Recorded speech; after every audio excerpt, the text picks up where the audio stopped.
ہمیں سمجھنی ہے کہ ڈپریشن اینڈ انزائٹی کی ڈیفینیشن کیا ہے. صحیح. قرآن کہتا ہے کہ چیزوں پر غور و فکر کرو، یعنی قرآن کہتا ہے جو ایک آیے مبارکہ ہے کہ چیزوں پر غور و فکر کرو، لیکن سائنس کہتا ہے کہ زیادہ سوچنا ڈپریشن کا سبب بنتا ہے. تو یہ بات کس حد تک جو مسئلہ ہے یوتھ اس کو زیادہ ریلیٹ کیوں کرتی ہے؟ صحیح. بہت ہی زبردست کوسچن ہے میرے اعتبار سے. ان کے اندر وہ جذبات کا ایک سیلاب ہوتا ہے. صحیح. ان نوجوانوں کے اندر خواب ہوتے ہیں جس کو وہ شرمندائی تعبیر کرنا چاہتے ہیں. ہمارا دماغ ہے اس کے اندر کچھ کیمیکلز ہوتے ہیں. صحیح. جیسے سیروٹونن ایک کیمیکل ہے، ایک اور کیمیکل ہے جس کو ہم کہتے ہیں ڈوپامین. اسی لیے رسول اللہ صلی اللہ تعالی علیہ وسلم نے فرمایا اکثر ذم اللذات یعنی الموت من اعرض عن ذکری، جس نے میری ذکر سے اعراض کیا، منہ موڑ لیا، فإن له معیشتا ضنقا، اس کے لیے اس کی معیشت، اس کی زندگی کو ہم تنگ کر دیتے ہیں. گلے خوشبوی در حمام روزے رسید از دست محبوب بدستم. سبحان اللہ. بگفتم من گلے ناچیز بودم ولیکن صحبت با گل نشست. ہمارے علمداری ملک کشمیر علیہ رحمت اللہ الرحمن کے اس وقت ان کی ہے علاقے میں ہے، تو اس نسبت سے علمدار کا ذکر نہ کرے تو یہ تو بڑی خیانت ہو جائے گی. تو ان کا ایک بہت ہی خوبصورت شعر ہے، ننجن سیتھن ساز کران رسیزے دیزے زن شہورد کنز ڈیٹھن سیتھن سنز کران ژسیزے اچ زن تمنین بانن مز. اللہ تعالیٰ فرماتے ہیں کہ تتفکرون بآیات اللہ، صحیح، اللہ کی آیاتوں پر، نشانیوں پر غور و فکر کرو، لیکن اللہ کی ذات پر غور و فکر نہ کرو. صحیح. بہت سارے بندے اس وجہ سے ڈپریشن میں چلے گئے کیونکہ اس نے اللہ پر غور و فکر کیا. اسی طرح بعض اوقات کوئی ریلیشن شپ میں مبتلا ہو جاتا ہے، جو اہم پوائنٹ ہے کو تو غلط، یہ تو پہلی غلط چیز ہے. صحیح ہے. ایک بندہ بہت ہی اچھا انسان، نماز بھی پڑھتا ہے، یا بچی ہے نماز بھی پڑھتی ہے، لیکن اب اس گناہ میں مبتلا ہو گیا یا ہو گئی. روایت ہے کہ آخر زمانے کے اندر سب سے چھوٹی بیماری ڈپریشن ہوگا. جان ایلیا کی جو شاعری ہے یا غالب کی جو شاعری ہے، صحیح، وہ بہت ساری یوتھ کو اسی طرح کاٹ کے رکھ دیتی ہے، ان کے ذہن کو بھی زخمی کرتی ہے، ان کے دلوں کو بھی زخمی کرتی ہے. کیا تکلف کریں یہ کہنے میں، کیا تکلف کریں یہ کہنے میں، جو بھی خوش ہے ہم اس سے جلتے ہیں. اب اس نے ایک بندے کو انوالو کیا دوسروں کی خوشی میں. صحیح. اس پر ایک بہت ہی امپورٹنٹ بات ہے کہ ہماری سوسائٹی کی عورتیں بھی ڈپریشن کی شکار ہیں اسی وجہ سے، حسد کی وجہ سے. یہ مجھے چین کیوں نہیں پڑتا، یہ مجھے چین کیوں نہیں پڑتا، کیونکہ یہ اس کو بار بار ایمفسائز کرتا ہے. تم اس کے بارے میں سوچو، جس عورت کو آج تم نے دیکھا یا جس مرد کو تم نے آج دیکھا، اس کے بارے میں بار بار سوچو. ہوتے تو جسم بہت زیادہ ہے لیکن روح ایک ہوتی ہے. صحیح. لیکن جو کچھ شعراء ہوتے ہیں وہ سکھاتے ہیں کہ آپ دو پارٹنر تو ہو لیکن آپ پھر بھی تنہا رہو. یہ بہت خطرناک تنہائی ہے. لیکن یہ جو جان ایلیا ہے، شاعر ہے، بہت کمال کے شعر کہے، لیکن بہت زیادہ انہوں نے کسی جگہ پر ایسے اشعار کہے کہ جو ہم کہہ سکتے ہیں زہر کی طرح یوتھ کو ختم کر رہی ہے. یہ میں بہت بڑی بات کر رہا ہوں. اس کی ایگزامپل آپ سن لیجئے.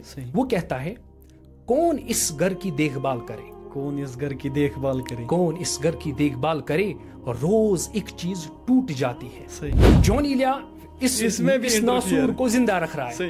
کہتا ہے کہ چارہ سازوں کی چارہ سازی سے درد بدنام نہیں ہوتا. ہاں دوا دو مگر یہ نہ بتا دو، ہاں دوا دو یہ نہ بتلا دو، مجھ کو آرام نہیں ہوگا. اب آپ یہ سوچیں کہ یہ شاعر ایسا شاعر ہے کہ مداوا کی بات کر رہا ہے اور شفا ہو ہی نہیں رہی. وَإِذَا سَأَلَكَ عِبَادِي، جب میرے بندے آپ کو کہے کہ اللہ کے بارے میں سوال کرے تو ان کو کہو فَإِنِّي قریب، میں بہت قریب ہوں. وَنَحْنُ أَقْرَبُ مِنْ حَبْلِ الْوَرِيدِ، میں شہرگ سے بھی زیادہ قریب ہوں. توکل اور امید میں کسی چیز پر نظر ہوتی ہے، اور توکل میں نظر بالکل نہیں ہوتی. نظر اگر ہوتی ہے تو وہ رب کی رحمت پہ ہوتی ہے، غیب الغیب پر نظر ہوتی ہے. غیب الغیب ایک ہو گیا اللہ کی ذکر، صحیح، دوسرا ہو گیا اللہ کا ذکر. ٹھیک ہے نا. اللہ کا ذکر تو یہی ہے اللہ اللہ کرنا باقی چیزیں. لیکن اللہ کی ذکر کو جب شارحین واضح کرتے ہیں، مفسرین فرماتے ہیں اس سے مراد اللہ کی ذکر، یعنی جو ذکر خدا خود کرتا ہے. اللہ اکبر. جو ذکر خدا خود کرتا ہے. کون سی؟ ان اللہ وملائکتہ یصلون علی النبی یا ایھا الذین آمنوا صلوا علیہ وسلموا تسلیما. کہا کہ پھر تو نیند سب سے زیادہ طاقتور ہے. کہا نہیں. کہا پھر کیا ہے؟ کہا پھر اس سے زیادہ تو، نیند سے زیادہ تو ہم اور غم ہے. صحیح. جو ہمارا ٹاپک ہے. صحیح. نیند سے زیادہ طاقتور تو ہم اور غم ہے، جو اس نیند کو بھی اڑا لی جاتی ہے. مولا علی نے رضی اللہ عنہ نے جب یہ ہم اور غم کا کہا تو آگے وہ جو بندہ ہے وہ سوچ میں پڑ گیا اور اس نے چپ کی. صحیح. لیکن کوئی ہوتے ہیں نا جن کو ہم کشمیری میں کہتے ہیں گاٹل. صحیح. عقل مند لوگ. صحیح. اس نے سوال کیا، یا علی مولا ہمیں یہ بتائے کیا ہم اور غم سے بھی کوئی چیز طاقتور ہے؟ کہا ہاں، لا حول ولا قوت الا باللہ العلی العظیم. تو آخر میں نصیحت ہے کہ القول الحسن صدقہ. صحیح. اچھی بات کرنا صدقہ ہے. صدقہ ہے. اس ویڈیو کو اب تک پہنچانے میں ہمارا تعاون کیا ہے بیت الحرام انٹرنیشنل ٹورز اینڈ ٹریولز نے. اگر آپ حج یا عمرہ کی سعادت حاصل کرنے کا ارادہ رکھتے ہیں تو بیت الحرام انٹرنیشنل آپ کے لیے لائے ہیں بہترین پیکیجز، جن میں ویزا، ٹکٹ، ہوٹل اور کھانے پینے کا مکمل انتظام شامل ہے. ان کے گروپ ہر مہینے روانہ ہوتے ہیں. آپ ان کے دفاتر وزٹ کر سکتے ہیں. مزید معلومات کے لیے رابطہ کریں. بسم اللہ الرحمن الرحیم. الصلاۃ والسلام علی رسول اللہ نبینا محمد وعلی آلہ واصحابہ اجمعین. ہر مسکراہٹ کے پیچھے ایک خاموشی ہوتی ہے. ہر سکسیسفل چہرے کے پیچھے ایک لڑائی چل رہی ہوتی ہے. آج کا انسان دل جیت گیا لیکن دل ہار گیا. ڈپریشن، اینزائٹی یہ صرف لفظ نہیں، یہ وہ جذبات ہے جن کے سامنے مضبوط سے مضبوط لوگ بھی گر جاتے ہیں. لیکن سوال یہ ہے، کیا اسلام ان جذبات کے لیے خاموش ہے، یا اللہ عز و جل نے ان کے بارے میں ان کے جوابات قرآن مجید فرقان حمید میں چھپا دیے ہیں؟ آج ہم بات کرنے جا رہے ہیں ایک ایسے موضوع پر جو صرف دماغ نہیں، دل کا بھی مسئلہ ہے. Islamic solution to depression and anxiety. میرے ساتھ کشمیر کے ایک ایسے اسلامک سکالر ہیں جو دین کے نہیں بلکہ دنیاوی علوم میں بھی ماہر ہے. ان کا سبجیکٹ سوشالوجی بھی رہا ہے، ایجوکیشن بھی رہا ہے، کرمنالوجی بھی رہا ہے، اور کشمیر یونیورسٹی سے عربک لینگویج میں ماسٹرز کیے ہیں. میری مراد رئیس احمد اشبری. اسلامک سکالر المدرسۃ السعیدیہ میں مدرس کے طور پر ہیں اور پریزنٹلی یہ لیکچرر ہے MGL ہائر سیکنڈری اشبر میں. آج ہم سمجھیں گے کہ ڈپریشن کیا ہے، کیا قرآن مجید فرقان حمید میں اس کا علاج بتایا گیا ہے، کیا اینزائٹی ایک امتحان ہے یا سزا ہے، اور سب سے امپورٹنٹ کہ جب دل تھک جائے تو سکون کیسے حاصل ہو جائے. یہ ہے podcast with Mushtaq Raza, second episode, ایک سفر دل سے دین تک. السلام علیکم ورحمۃ اللہ وبرکاتہ. کیسے ہیں آپ رئیس بھائی؟ وعلیکم السلام ورحمۃ اللہ وبرکاتہ. اللہ کا شکر ہے، اللہ کا فضل، اللہ کی عنایت. سر آپ کا بہت بہت شکریہ کہ آپ اس ٹاپک پہ بات کرنے کے لیے ہماری اسٹوڈیو میں آئے. آپ کا بہت بہت شکریہ. سب سے پہلا سر آپ تھوڑا اپنے بارے میں بولے کہ کیسا رہا زندگی کا سفر آج تک. مشتاق بھائی، آپ نے تو ہمارا تعارف پہلے پیش کیا. صحیح. سب سے پہلے ہم آپ کا شکریہ ادا کرتے ہیں کہ آپ نے ہمیں اپنی اسٹوڈیو میں مدعو کیا، اور آپ کی پوری ٹیم کا ہم شکریہ ادا کرتے ہیں. صحیح. اللہ تعالیٰ آپ کی ان کاوشوں کو قبول فرمائے. آمین. زندگی کا سفر، کسی کے لیے زندگی کا سفر جد و جہد کا سفر ہوتا ہے. صحیح. تو کسی کے لیے محبت کا گلستان ہوتا ہے. صحیح. کسی کے لیے حسرت، اور کسی کے لیے یہ وہ ایسا راستہ ہے جو اس کو اللہ سے ملا دیتی ہے. صحیح. زندگی کے سفر میں الحمدللہ اللہ کے فضل و کرم سے جو بھی چیزیں ملی، جس پر ہم اللہ کا اولاً شکریہ ادا کرتے ہیں. صحیح. اور جو چیزیں نہ ملی اس پر ہم اللہ کا پھر سے شکریہ ادا کرتے ہیں کہ صحیح. شاید اس میں بھی نہ ملنے میں بھی خیر تھا. صحیح. بے شک. ابتدائی تعلیم ہم نے اپنے گاؤں میں ہی حاصل کی. صحیح ماشاءاللہ. لوکل اسکول میں ہی نیو لرن ہال کے اندر. اس کے بعد ہم وہاں پر ایک اور اسکول ہے اقبال اسلامیہ مشن ہائی اسکول, تو وہاں سے ہم نے پھر کنٹینیو کیا, اور اس کے بعد ہائر سیکنڈری کے اندر, اور اس کے بعد امر سنگھ کالج میں BA وغیرہ کیا. صحیح ماشاءاللہ. اس میں ہمیں education, sociology, criminology, Arabic subject, Islamic studies, یہ ساری چیزیں پڑھنے کا موقع ملا. صحیح ماشاءاللہ. اور اس کے بعد الحمدللہ عربک کے اندر ہم نے ماسٹرز کیا, اور ساتھ ہی ساتھ اللہ کے فضل و کرم سے علماء کرام کے ساتھ جو ہے اٹھنا بیٹھنا رہا, جس کی وجہ سے دینی علوم کے ساتھ بہت اچھا شغف رہا ماشاءاللہ. اور درس نظامی پڑھا, اور وادی کے بہت سے علماء کرام جن سے استفاضہ کیا, علم دین سیکھا, اور وادی سے باہر بھی بہت سے علماء کرام جن سے علم دین سیکھا, اور ابھی بھی سیکھ رہے ہیں, ابھی بھی ہم اسٹوڈنٹ ہیں الحمدللہ. ماشاءاللہ. شاید میں آپ ایک جملہ اس میں ایڈ کر دوں, یعنی جو ہم نے آج ٹاپک یعنی سلیکٹ کیا ہے Islamic solution to depression and anxiety, تو میرے حساب سے مجھے لگ رہا ہے کہ یہ جو کمبینیشن ہے یعنی دنیاوی تعلیم اور دینی تعلیم, ان کا جو مجموعہ ہے, تو مجھے لگ رہا ہے کیونکہ یہ جو ٹاپک ہے اصل میں یہ دین کے ساتھ بھی ریلیٹ کرتا ہے, کیونکہ ہم مسلمان ہیں الحمدللہ, ہم ساری چیزوں کو ریلیٹ دین کے ساتھ ہی کرتے ہیں. جی بالکل. تو دوسری چیز ہے کہ اس کو اصل میں ہماری سوسائٹی میں زیادہ تر سمجھتے ہیں کہ یہ ایک سوشلی یعنی زیادہ یہ ہے جو ہم نے ٹاپک چنا ہے. تو اس کے لیے بیسٹ مجھے لگ رہا ہے آپ آئے, ماشاءاللہ یہ ہماری خوش قسمتی ہے کہ آپ آئے, کہ یہ جو ٹاپک ہے آپ انشاءاللہ ہمیں انشاءاللہ جو ہم نے کچھ سوالات تیار کیے ہیں کہ آپ دونوں پہلوؤں پہ ان پہ روشنی ڈالیں گے انشاءاللہ.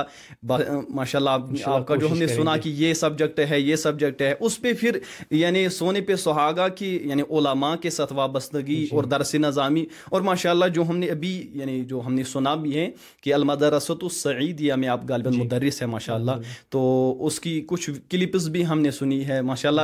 ایک غالباً آپ کلپ امام غزالی علیہ رحمہ کی وہ کوٹ یعنی نقل کر رہے تھے, تو وہ مجھے اتنی فیوریٹ لگی کہ ماشاءاللہ میں نے وہ یعنی 2-4 میں 10 مرتبہ سنی, حتیٰ کہ اگر میں مبالغہ کہوں کہ 20 مرتبہ سنی ہے تو ماشاءاللہ. تو اس سے بھی مجھے یہ لگا کہ انشاءاللہ کہ جو ہم نے ٹاپک سلیکٹ کیا ہے کہ اس کے لیے ہے آپ سلیکشن بیسٹ ہے. تو سر ہم اپنے ٹاپک کی طرف ہی آتے ہیں انشاءاللہ, کیونکہ وقت بھی مختصر ہے. تو سب سے پہلا سر سوال ہمارا آپ کے لیے رہے گا کہ آپ کی نظر میں ڈپریشن اور اینزائٹی اصل میں کیا چیز ہے, اور آج کل کے یوتھ کے لیے سب سے بڑی بیماری ڈپریشن اور اینزائٹی ہی ہے. جی مشتاق بھائی, آپ نے پہلا ہی سوال اس طرح جامع انداز سے بیان کیا کہ اگر ہم اس پر گھنٹوں گفتگو کریں تو مجھے لگتا ہے وہ ناکافی رہے گی. صحیح, بے شک. سب سے پہلی چیز ہمیں سمجھنی ہے کہ ڈپریشن اینڈ انزائٹی کی ڈیفینیشن کیا ہے. صحیح. سب سے پہلے جب انسان کی صحت, جسمانی صحت یعنی ذہنی صحت جس کو ہم کہہ سکتے ہیں, یا آپ ایسے بھی سمجھ لیجئے, انسان کی ذہنی صحت جب خراب ہو جاتی ہے, صحیح, اور اس کے قلب و باطن کے اندر نقص پیدا ہو جاتا ہے, خرابی پیدا ہوتی ہے, اس کی وجہ سے انسان کی کیفیات, انسان کے جذبات, انسان کے معاملات, یہاں تک کہ انسان کے روزمرہ کے کاموں کے اندر وہ ساری چیزیں متاثر ہو جاتی ہیں. بے شک. صحیح. جو ہی وہ چیزیں متاثر ہو جاتی ہیں تو اس کو ہم تعبیر کرتے ہیں کہ یہ ہے ڈپریشن اینڈ انزائٹی. مختصر اعتبار سے میں نے ڈیفینیشن ڈسکس کی. لیکن یہاں پر ہمیں ایک چیز یاد رکھنی ہے کہ اس کے اثرات کے بعد ہم دیکھتے ہیں, جو ابھی آگے ہم اس پر انشاءاللہ بات کریں گے. صحیح, انشاءاللہ. ڈیفینیشن آف انزائٹی ہم ایسے یاد رکھیں گے کہ جب ذہنی صحت بگڑ جاتی ہے, صحیح, اور جب قلب و باطن کے اندر نقص پیدا ہوتا ہے, اس کی وجہ سے ہماری کیفیات, ہمارے جذبات اور ہماری جو روزمرہ کے معاملات یہ متاثر ہو جاتے ہیں. اس کو ہم ڈپریشن اور انزائٹی کے ساتھ تعبیر کرتے ہیں. اور اب یوتھ کا جو مسئلہ ہے, یوتھ اس کو زیادہ ریلیٹ کیوں کرتی ہے؟ صحیح, بہت ہی زبردست کوشچن ہے میرے اعتبار سے. صحیح. مشتاق بھائی, آپ اس چیز کو اچھے سے بخوبی سمجھتے ہوں گے کہ یہ جو ہماری یوتھ ہے, نوجوان ہیں, یہ اس مرحلے میں اس ٹائم ہوتے ہیں, یعنی ان کے اندر وہ جذبات کا ایک سیلاب ہوتا ہے. صحیح. ان نوجوانوں کے اندر خواب ہوتے ہیں جس کو وہ شرمندائی تعبیر کرنا چاہتے ہیں. ان کے اندر وہ ایک ایسا مرحلہ ہوتا ہے جو کسی کے ساتھ اپنا زندگی کا جو مرحلہ وہ طے کرنا چاہتے ہیں یا اپنا مستقبل وہ کسی کے ساتھ وہ گزارنا چاہتے ہیں، وہ اپنے مستقبل کی فکر کرتے ہیں اور وہ ایسے خواب دیکھتے ہیں. جیسے مثال کے طور پر ایک بندہ ہے، وہ خواب دیکھتا کہ میں ڈاکٹر بنوں، تو جوانی کے اندر اب یہ اس کے اوپر محنت کر رہا ہے. کوئی انجینئر بننا چاہتا ہے، کوئی ٹیچر بننا چاہتا ہے، کوئی بڑا سا بنگلہ خریدنا چاہتا ہے. ڈفرینٹ ٹائپس کی جو ڈیزائرز ہوتی ہیں ہمارے اندر. کوئی کسی خوبصورت عورت کے ساتھ نکاح کرنا چاہتا ہے. پھر جب اس کے اندر نقص پیدا ہو جاتا ہے، یعنی اس کا خواب ہی رہ جاتا ہے، تو پھر اس کے ریزن کے اندر، اس کے رزلٹ کے اندر وہ ڈپریشن اور انزائٹی کا شکار ہو جاتا ہے. اسی وجہ سے جب ہمارے نوجوان نسل جب ان چیزوں سے گزرتے ہیں، اس مرحلے سے گزرتے ہیں، تو جب ان کے وہ خواہشات پوری نہیں ہوتی تو وہ ڈپریشن انزائٹی کے شکار ہو جاتے ہیں. اس وجہ سے یہ ٹاپک ان کے ساتھ زیادہ تعلق رکھتا ہے. یعنی یوں بھی کہہ سکتے ہیں نا کہ جو انہوں نے گول سیٹ کیا ہے کہ یعنی مجھے یہاں تک پہنچنا ہے. اب مختلف گولز ہوتے ہیں، جیسے آپ نے کچھ کیے ہیں کہ کسی کو ہو سکتی ہے چاہت کہ میں یعنی لڑکی مجھے ملے، میں نکاح کروں، کسی نے ڈاکٹر بننا ہو، انجینئر بننا ہو، یا کسی بھی اعتبار سے جو گول سیٹ کیا انہوں نے، تو اس گول تک اگر وہ نہ پہنچے تو اس دوران یعنی جو ان کی پھر کیفیات یعنی احساسات جذبات ہوتے ہیں تو اسی کو یعنی ڈپریشن اور اینزائٹی کے ساتھ تعبیر کرتے ہیں. بالکل یہ بالکل ہے. سر ابھی تک جو ہماری یہ ڈسکشن ہوئی اسی کے ریلیٹڈ میرا دوسرا سوال ہے، کیا ڈپریشن ایک کیمیکل امبیلنس ہے یا پھر اللہ عز و جل سے دوری اور گناہوں کا نتیجہ ہے؟ بہت ہی زبردست سوال، ماشاءاللہ. یہ ایک ایسا جامعہ کوشچن ہے، جامعہ ہے کہ اس کے اندر دونوں پہلو آ سکتے ہیں. صحیح. ایک ظاہری بھی ہے، ایک باطنی بھی ہے. صحیح. سب سے پہلے ہم ظاہری پر گفتگو کریں، کیونکہ جو چیز ظاہر میں ہے پہلے اس پر گفتگو کریں تو اس کے بعد فتویٰ بھی ظاہر پہ ہی لگتا ہے، ظاہر پر ہی فتویٰ لگتا ہے، تو اس کے بعد اس کے باطن میں چلے جاتے ہیں، اور طریقہ بھی یہی ہے. سب سے پہلے ہمیں یاد رکھنا ہے جو ہمارا دماغ ہے اس کے اندر کچھ کیمیکلز ہوتے ہیں. صحیح. جیسے سیروٹونن ایک کیمیکل ہے جو انسان کو ریلیکس کرتا ہے. صحیح. جس کی وجہ سے ہم نیند اچھے سے کر پاتے ہیں. صحیح. لیکن نیند تب آتی ہے جب ہم تھک جاتے ہیں. صحیح. اس سے پہلے ایک اور کیمیکل ہے جس کو ہم کہتے ہیں ڈوپامین. صحیح ہے. ڈوپامین ایک ایسا کیمیکل ہے، وہ یوٹیوب پر آپ سنتے رہتے ہو، ریلز کے اندر اس ڈوپامین کے بارے میں بہت سے لوگ جانتے ہیں. صحیح. یہ ہمیں پلیجر، ہیپینس پرووائڈ کرتا ہے، خوشی پرووائڈ کرتا ہے. اور اس کے علاوہ ایک اور کیمیکل ہے نور ایپائن فیرائن. نور ایپائن فیرائن ایک ایسا ہمارے ذہن میں کیمیکل ہے جو ہمیں الرٹ کرتا ہے، جو ہمیں انرجی دیتا ہے. اس کو آپ ایسے بھی سمجھ سکتے ہیں کہ انسان کے اندر ان تینوں کیمیکل کا متوازن ہونا یہ لازمی ہے. ان تین چیزوں کا متوازن ہونا بہت لازمی ہے. اگر ان میں سے کوئی بھی زیادہ یا کم ہو جائے تو انسان کی ذہنی توازن بگڑ جاتا ہے، کیونکہ جو یہ کیمیا کے اندر، ذہنی کیمیا کے اندر عدمی توازن پیدا ہو جاتا ہے، اس سے انسان کی پھر ساری چیزیں خراب درہم برہم رہ کر ہو جاتی ہیں. اس کی بہت ساری ریزنز بھی ہیں یہ کیوں بگڑ جاتی ہیں. اگر کوئی بندہ کنٹینیوس ڈوپامین والی کام کرتا ہے، وہ چیزیں جو اس کو پلیجر دیتی ہیں، پھر کیا ہوگا، اس کا جو برین ہے، اس کی جو باڈی ہے، وہ کنٹینیو پھر ڈوپامین ہی ریلیز کرے گی. یعنی وہ ہمیشہ چاہے گا کہ مجھے ایسی چیزیں ملے جو مجھے پلیجر دے، جو مجھے مزہ دے، خوشی. اسی لیے رسول اللہ صلی اللہ تعالی علیہ وسلم نے فرمایا اکثر ذم اللذات یعنی الموت. موت کو ہمیشہ یاد کرو کیونکہ وہ لذتوں کو توڑتی ہے، لذتوں کو توڑنے والی چیز. بالکل، لذت کو توڑنے والی یعنی موت کو ہمیشہ یاد کرو. اب دوسری چیز جو ہے، اگر اب کوئی شخص اب ڈوپامین والی کام کرتا ہے بہت زیادہ، وہ اس ایکٹیویٹیز میں مبتلا ہے، چاہے پازیٹیو بھی ہے اس کے اندر اور بہت ساری نیگیٹو چیزیں بھی ہیں، لیکن سوشل میں زیادہ تر نیگیٹو ہی ٹرینڈنگ وہ چیزیں چلتی ہیں. بالکل. جیسے ایک بندہ کنٹینیوسلی فون چلا رہا ہے، اس کے ذہن سے بہت زیادہ ڈوپامین ریلیز ہو رہا ہے. اب اگر وہ کوئی اور کام کرے تو وہاں سے اس کو ڈوپامین نہیں مل رہا ہے، اٹ مینز وہ اس کی طرف متاثر نہیں ہوگا، وہ ان چیزوں میں انوالو نہیں ہوگا. اس کی وجہ سے وہ پھر سوشلی بھی کمزور ہوگا، فزیکلی بھی کمزور ہوگا، مینٹلی بھی کمزور ہوگا. یہ ایک وجہ ہے. صحیح. اسی طرح دوسری چیز، اگر ایک ایگزامپل ہم سمجھ لیں، ہمارے پلے گراؤنڈ کے اندر ہم گلی کرکٹ اکثر کھیلتے ہیں. تو وہاں پر 3 ٹائپس کے بندے ہوتے ہیں. ایک جو کرکٹ کھیل رہا ہوتا ہے, صحیح. دوسرا جو بالنگ کر رہا ہوتا ہے, تیسرے بندے جو فیلڈنگ کر رہے ہوتے ہیں. صحیح. اب مشتاق بھائی ایک عجیب سی بات ہے کہ یہ تینوں کیمیکل 3 بندوں میں الگ الگ سرکولیٹ کر رہے ہیں اور ریلیز ہو رہے ہیں. صحیح. جو فیلڈنگ کر رہا ہے اس کے اندر سیروٹونین ریلیز ہو رہا ہے. صحیح. وہ ریسٹ میں ہے. صحیح. وہ ریسٹ میں ہے. وہ سوچ رہا ہے کہ جب میرے پاس بال آ جائے گی تو اس کو میں کیچ کر لوں گا. صحیح.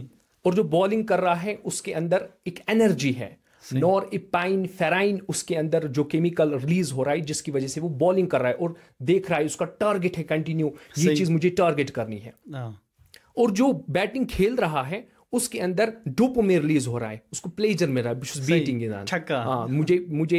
مجھے 6 لگانا ہے, مجھے چوکا لگانا ہے, مجھے اچھے سے کھیلنا ہے. لہذا ہم دیکھتے ہیں کہ جب ان ایکٹیویٹیز کے اندر ہمارے بچے انوالو ہوتے ہیں, کرکٹ کھیلتے ہیں یا کوئی اچھا کام کرتے ہیں, تو بالکل سپورٹس اسلام کے اندر اس کی بہت زیادہ اہمیت بھی ہے. الحمدللہ ہم دیکھتے ہیں کہ جو یہ ہمارے بچے ہیں جب ان گیمز میں انوالو ہوتے تو تینوں کیمیکلز ریلیز ہوتے اور ان کے اندر توازن پیدا ہوتا ہے. لیکن جب ہم اس کو فون دیتے ہیں تو صرف ڈوپامین ریلیز ہو رہا ہے, تو ایک چیز اس کے اندر زیادہ ریلیز ہو رہی ہے جس کی وجہ سے یہ پھر باقی ایکٹیویٹیز میں کمزور ہو جاتا ہے. صحیح. یہ اس کا مختصر ظاہری پہلو ہے. صحیح. اب یہ اور بھی بہت سارے کام ہے, تو میں نے بچوں پر اگزامپل دی, بہت ساری چیزیں ہیں. ہمارے بڑے ہیں وہ بھی اب گناہوں میں مبتلا ہو چکے ہیں, ڈرگس کے اندر مبتلا ہو چکے ہیں, شراب کے اندر مبتلا ہو چکے ہیں, لڑکیاں بے حیائی میں مبتلا ہیں, ٹک ٹاک پر انسٹاگرام پر اتنی بے حیائی بیہودگی انہوں نے پھیلا کے رکھی ہے کہ جو سب کے سامنے آیا ہے. اللہ ہماری بیٹیوں پر فاطمۃ الزہرا سلام اللہ علیہ کی چادر کی خیرات نوازے اور ان کو حیا دے دے. آمین. اور یہ چیزیں بہت زیادہ اہم ہے مشتاق بھائی. صحیح. دوسری چیز جو آپ نے یہاں پر بیان کی باطنی طور پر, صحیح, یہ تو ظاہری چیزیں ہو گئی کہ کیمیکل امبیلنس ہو جاتا ہے, یہ بالکل درست ہے. لیکن باطنی طور پر قرآن اس کے بارے میں کہتا ہے. قرآن کریم کی آیت ہے سورۃ الطٰہٰ کی 1 2 3 آیت نمبر. اللہ تعالیٰ فرماتے ہیں من اعرض عن ذکری, جس نے میری ذکر سے اعراض کیا, منہ موڑ لیا, فإن لہ معیشۃ ضنکا, اس کے لیے اس کی معیشت, اس کی زندگی کو ہم تنگ کر دیتے ہیں. ونحشرہ یوم القیامۃ اعمی, اور قیامت میں ہم اس کو اعمیٰ اٹھائیں گے. اللہ اکبر. جو اللہ کے ذکر سے اس نے منہ موڑ لیا تو اس کی زندگی تنگ ہو گئی, اب یہ ڈپریشن کا شکار بھی ہوگا. معیشت کے اندر, معیشت میں بہت ساری چیزیں آتی ہیں, اللہ تعالیٰ اس کی دنیا کو پھر تنگ کر دیتا ہے. اسی طرح جب ہمارا دل, ہمارا باطن خراب ہو جاتا ہے, وہ بھی ریزن ہوتا ہے ڈپریشن اور انزائٹی کا.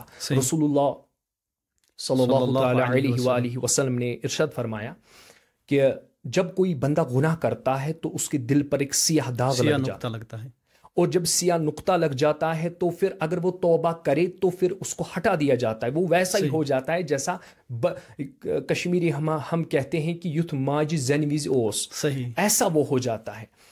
تو لیکن اگر وہ توبہ نہ کرے, اس گناہ پر وہ گامزن رہے, وہ کنٹینیو وہ گناہ کرتے رہے بالکل, تو اس کے نتیجے میں کیا ہو جاتا ہے, وہ پھر پورا کا پورا دل اس کا سیاہ ہو جاتا ہے. صحیح, یعنی دل پہ ایک ایک نقطہ لگ کے وہ پھر پورا دل سیاہ ہو جاتا ہے. تو اس کے متعلق قرآن نے کہا کلا بل ران علی قلوبہم ما کانوا یکسبون, یہ وہی ہے, یعنی کیا, ان کے دلوں پر زنگ لگا ہوا ہے. یہ زنگ وہی ہے جو انہوں نے کمایا ہے. نقطہ کر کے انہوں نے پورے دل کو گندا کر دیا, سیاہ کر دیا, آلودہ کر دیا. یہ اسلام کے اندر یہ دونوں چیزیں ڈسکس ہوئی ہے. یہ کیمیکل امبیلنس بھی ہے بظاہر, اور باطنی طور پر یہ نحوست ہے گناہوں کی. اللہ اکبر. جی, تو سر ابھی تیسرا سوال میرا اسی ریلیٹڈ ہے. اصل میں آپ نے اس میں ایک چیز ڈسکس کی تو ہم اسی ریلیٹڈ سوال کرتے ہیں کہ اچھی اور بری کمپنی کس طرح ڈپریشن کا سبب بن سکتی ہے, اور اس کا فزیکل, مینٹل اور اسپریچول ہیلتھ پر کیا اثر ہوتا ہے, اس کے حوالے سے. بہت ہی خوبصورت سوال آپ کر رہے ہیں ماشاءاللہ. صحبت اور ڈپریشن کا ایک ایسا ہم کہہ سکتے ہیں ریلیشن ہے اور تعلق ہے آپس میں کہ وہ بہت گہرا ہے. اللہ. ایسا دیکھ لیجئے، سب سے پہلے جب ہم دیکھتے ہیں کہ صحبت انسان کے ذہنی توازن کو کیسے بگاڑتی ہے. صحیح. صحبت ہم کس چیز کو کہیں گے؟ صحبت ہم کہتے ہیں جب ہم اپنی فیملی میں ہوتے ہیں، یہ بھی صحبت ہے. صحیح کہہ رہے ہیں. لیکن لوگوں کے اندر ایک مشہور چیز ہے کہ ہم کہتے ہیں صحبت شاید باہر اسٹوڈنٹس کے ساتھ، فرینڈس کے ساتھ کھیل رہا ہے، یہ صحبت ہے. نہیں، یہ صحبت اتنی ہی صحبت نہیں. صحبت کا دائرہ بہت زیادہ وسیع ہے. بلکہ اگر ہم کسی کے پاس دن میں 2 منٹ 1 منٹ بھی بیٹھتے، وہ بھی صحبت ہے. صحبت. فیملی ممبرز کے ساتھ بیٹھتے ہیں، یہ بھی صحبت ہے. صحیح. مسجد میں جاتے ہیں، وہاں پر لوگوں کے ساتھ ملتے جلتے ہیں، بیٹھتے ہیں، یہ بھی صحبت ہے. اسکول میں ہوتے ہیں ہمارے بچے، وہ بھی صحبت ہے. آفس میں ہم ہوتے ہیں، وہ بھی صحبت ہے. ہر اعتبار سے، چاہے سوشلی ہو، پرسنل ہو، یہ ساری صحبتیں ہی کہلاتی ہیں. صحیح. حضرت شیخ سعدی شیرازی رحمۃ اللہ تعالی علیہ بہت ہی خوبصورت بات فرماتے ہیں کہ میں نے ایک دن مٹی اٹھائی، گلے خوشبوئے در حمام روزے، رسید از دست محبوب بدستم. سبحان اللہ. بگفتم من گلے ناچیز بودم ولیکن صحبت با گل نشستم. یہ بہت بڑا شعر ہے، مختصر میں نے کر دیا. وہ کہتے ہیں کہ میں نے ایک دن مٹی اٹھائی اور میں نے اس مٹی میں جب دیکھا، جھانکا، غور و فکر کیا تو وہاں سے عطر کی خوشبو آ رہی. اللہ. میں نے اس مٹی کو کہا، اے مٹی، تیرا کام مہکنا نہیں ہے. صحیح. تو پھر مہک کیوں رہی ہے؟ اس مٹی نے جواب دیا، کہا کہ بے شک میرا کام مہکنا نہیں ہے، لیکن بہت مدتوں تک میں ایک گلاب کی صحبت میں بیٹھی ہوں. جب اس گلاب کی صحبت میں بیٹھتی تھی، جب بارش گرتی تھی، وہ تو پہلے خود پر وہ بارش لٹاتی تھی، اس پر پھر عنایت کے قطرے مجھ پر بھی گر جاتے تھے. پھر اس سے کیا ہوتا تھا؟ میں بھی معطر ہو جاتی تھی. سبحان اللہ. صحبت صالح ترا صالح کند، صحبت طالع ترا طالع کند. صحیح. اچھی صحبت آپ کو اچھا بنا دے گی، بری صحبت آپ کو برا بنا دے گی. ہمارے علمداری ملک کشمیر علیہ رحمۃ اللہ الرحمن کے اس وقت ان کی ہے علاقے میں، تو اس نسبت سے علمدار کا ذکر نہ کرے تو یہ تو بڑی خیانت ہو جائے گی. تو ان کا ایک بہت ہی خوبصورت شعر ہے، ننجن سیتھن سنز کران رسیزے دیزے زن شہورد کنز، ڈیٹھن سیتھن سنز کران ژسیزے اچ زن تمنین بانن مز. یعنی معنی یہ ہے کہ اگر آپ لوہار کی دکان پر جاؤ گے، اگر کچھ نہیں وہاں کام بھی نہیں کرو گے، لیکن اس آگ کی چنگاری آپ کے کپڑوں کو جلا دے گی. اگر آپ اسی طرح عطار کی دکان پر جاؤ گے، عطر فروش عطار کی دکان پر جاؤ گے، تو اگر وہاں عطر نہیں خریدو گے، لیکن بیٹھتے ہی وہ ماحول آپ کے کپڑوں کو معطر کر دے گا. صحیح. ماشاء اللہ. سبحان اللہ. صحبت انسان کو بہت زیادہ متاثر کرتی ہے. صحیح. پہلے سب سے پہلے ہمیں چاہیے کہ ہمارے گھر میں جو بچے ہیں ان کو ہم اچھا ماحول پرووائڈ کریں. صحیح. ماں باپ لڑتے ہیں، اس کا اثر بچوں پر پڑتا ہے. یہ بھی ڈپریشن کا ریزن ہوتا ہے. صحیح. ڈپریشن کے بہت سارے کازز فیملی میٹرز بھی ہیں. صحیح. ایک ماں باپ جب توقع کرتے ہیں اپنے بچوں سے وہ آئے، وہ اپنا کام ٹائم پر کرے، اگر وہ ٹائم پر نہیں کرتے، ان کی شکایتیں روز سنتے ہیں، تو اس سے ماں باپ ڈپریشن میں چلے جاتے ہیں. صحیح. اور اسی طرح جب بچے ماں باپ کو لڑتا دیکھتے ہیں، اس سے وہ ڈپریشن میں چلے جاتے ہیں. یہ بھی ریزنس ہے. اس کے علاوہ ہم دیکھتے ہیں جو ہمارے ماحول کے اندر ہمارے فرینڈ سرکل ہوتا ہے، ان کے جو کلمات ہیں وہ کبھی کبھار ہمارے بچوں کو، ہماری یوتھ کو ڈپریشن میں لاتے ہیں. صحیح. اس لیے رسول اللہ صلی اللہ علیہ وسلم نے فرمایا القول الحسن صدقہ. صحیح. کہ اچھی بات کرنا بھی صدقہ ہے. اس پر بہت ہی ایک ایگزامپل اچھی میں دینے والا ہوں انشاءاللہ. اور جو ہوئی ہے، ایک اسٹوڈنٹ میرے پاس پڑھنے آتا تھا. صحیح. بہت ہی بریلینٹ اسٹوڈنٹ تھا، اس کو پڑھاتا تھا، بالکل کام کرتا تھا. صحیح. ایک دن کیا ہوا، میں نے دیکھا، اس کو آبزرو کیا، چونکہ وہ استاد ہی نہیں جس کو اپنے ریوڑ کے بارے میں خبر نہ ہو کہ کون بیمار ہے اور کون اچھا ہے. صحت مند ہے. یہ ضروری ہے ایک استاد کے لیے، ایک ٹیچر کے لیے. اس اسٹوڈنٹ نے وہ تھوڑا ڈپریسڈ رہتا تھا. اس کو میں نے کہا بیٹا کیا مسئلہ ہے، مجھے بولو، کوئی پرابلم ہے، آپ گمسم سے رہتے ہو. یہ بھی ایک پرابلم ہے کہ ہماری پیرنٹنگ، جو پیرنٹس ہوتے ہیں وہ اپنے بچوں پر اس طرح دھیان نہیں دیتے. اس کو میں نے پوچھا بیٹا کیا مسئلہ ہے، تو اس نے جواب دیا یہاں میں نہیں بول سکتا، آپ کو میں الگ یہ بات بولوں گا. صحیح، الگ سے. میں نے اس کو الگ سے سائڈ میں لیا، کہا بیٹا بولو. صحیح، یہ نہیں سنتے، آپ بولو کیا مسئلہ ہے. کہا کہ سر جب میں اسکول میں ہوتا ہوں تو کچھ اسٹوڈنٹس مجھے ہیرس کرتے ہیں. ہیرس کرتے ہیں. تو جب میں نے سنا، میں نے کہا کون ہیرس کرتا؟ اب تو ماشاء اللہ اچھے خاصے لڑکے، کیا ہوئے؟ کہا کہ وہ مجھے تنگ کرتے ہیں، مجھے گندی گندی باتیں بولتے ہیں وغیرہ وغیرہ. ہاں، بہت یعنی بیڈ ہیبٹ بہت زیادہ. تو اس کی وجہ سے پھر میں وہی چیزیں سوچتا رہتا ہوں. اس کی وجہ سے پھر میرا پڑھائی میں من نہیں لگتا، اور میں کلاس میں بھی وہ ایکٹیو نہیں رہتا، وہ مجھے غلط چیزیں بولتے رہتے ہیں. تو پھر میں نے ان کے پیرنٹس کے ساتھ بات کی، انہوں نے پھر اس مسئلے کو اچھے سے دیکھ لیا. تو پھر اس کا وہ کلاس روم ہی چینج کر دیا. وہاں پر سیکشن تھا A B C وغیرہ، پھر دوسرے سیکشن میں تو وہ لاتا تھا 52% مارکس. پھر جب اس کی کاؤنسلنگ ہوئی، اللہ کا فضل و کرم ہے، 97% مارکس. اللہ اکبر، یعنی صحیح یہ چیز ہے. یعنی وہ اس وجہ سے ڈپریشن میں تھا. تو ہمیں آپ کی وسادت سے، اس پروگرام کی وسادت سے میں ان تمام پیرنٹس کو بھی اس کے بارے میں مطلع کرنا چاہتا ہوں کہ اپنے بچوں کو آپ آبزرو کریں. اگر یہ باہر اچھا ہے، آپ کے ساتھ یہ روڈ بیہیو کیوں کرتا ہے، کسی کے ساتھ روڈ بیہیو کیوں کرتا ہے، اس کے بارے میں ہمیں بہت زیادہ دھیان دینے کی ضرورت ہے. تو صحبت انسان کو اس طرح متاثر کرتی ہے. صحیح جی. یعنی یہ چیز ہے کہ بیڈ کمپنی اور گڈ کمپنی. تو ہمیں دیکھنا چاہیے کہ اگر ہم چاہتے ہیں کہ ہم ٹینشن فری ہو جائے، یعنی ڈپریشن، انزائٹی اس سے یعنی مخت ہو جائے، تو اس کے لیے جو ہے اچھی صحبت اختیار کرے. تو ہماری بھی یہ والدین سے گزارش ہے، بلکہ سبھی سے گزارش ہے کہ اچھی کمپنی، اچھی صحبت یعنی وہ دیکھیں، تو اچھی صحبت میں رہیں. انشاءاللہ اس یعنی جو ایک طرح کی آزمائش ہے، اس سے یعنی نجات ملے گی. تو سر آپ کے لیے ہمارا ایک سوال ہے اسی ریلیٹڈ کہ قرآن کہتا ہے کہ چیزوں پر غور و فکر کرو.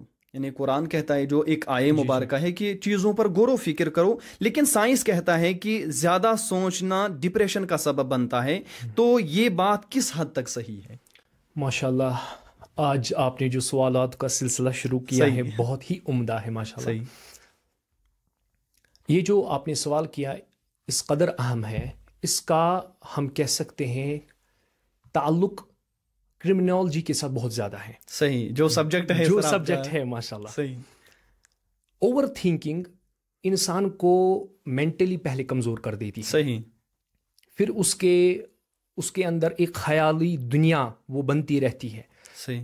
اور جب خیالی دنیا بنتی ہے، پھر اس کے اندر وہ بہت سے ایسے کام کرتا ہے جو صحیح بھی ہے، جو غلط بھی ہے.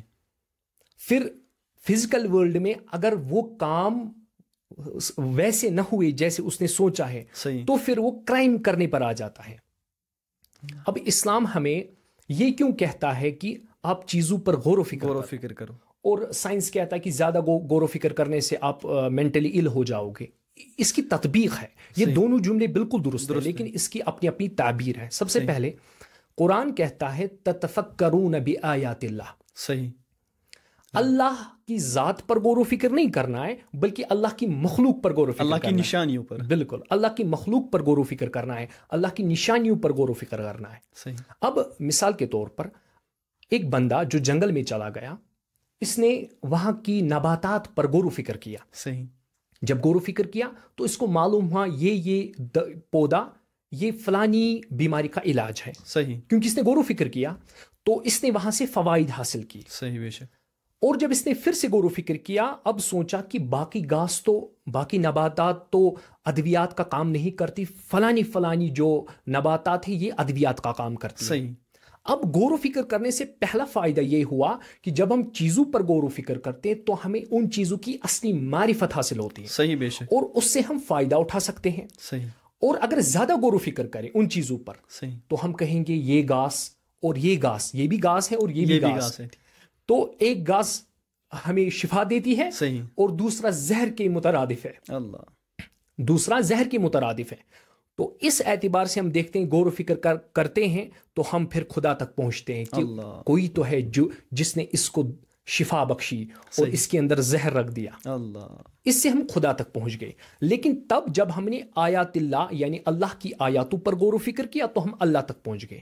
مگر مسئلہ یہ ہے کہ بے جاں غور و فکر کرنا یہ انسان کو پرابلم میں لاتا ہے. جیسے کوئی بیٹھا ہے، دیوار مانو بلیک رنگ کی ہے، وہ غور و فکر کر رہا ہے، بے جا غور و فکر، بلیک رنگ. اچھا اب یہ سوچ رہا ہے میرا تھا نا بلیک کلر کا کوٹ، صحیح پہنچ گیا. اچھا پھر میں اسکول میں تھا جب میں وہ کوٹ پہنتا تھا، اچھا پھر میرے ساتھ ایسا ہوا.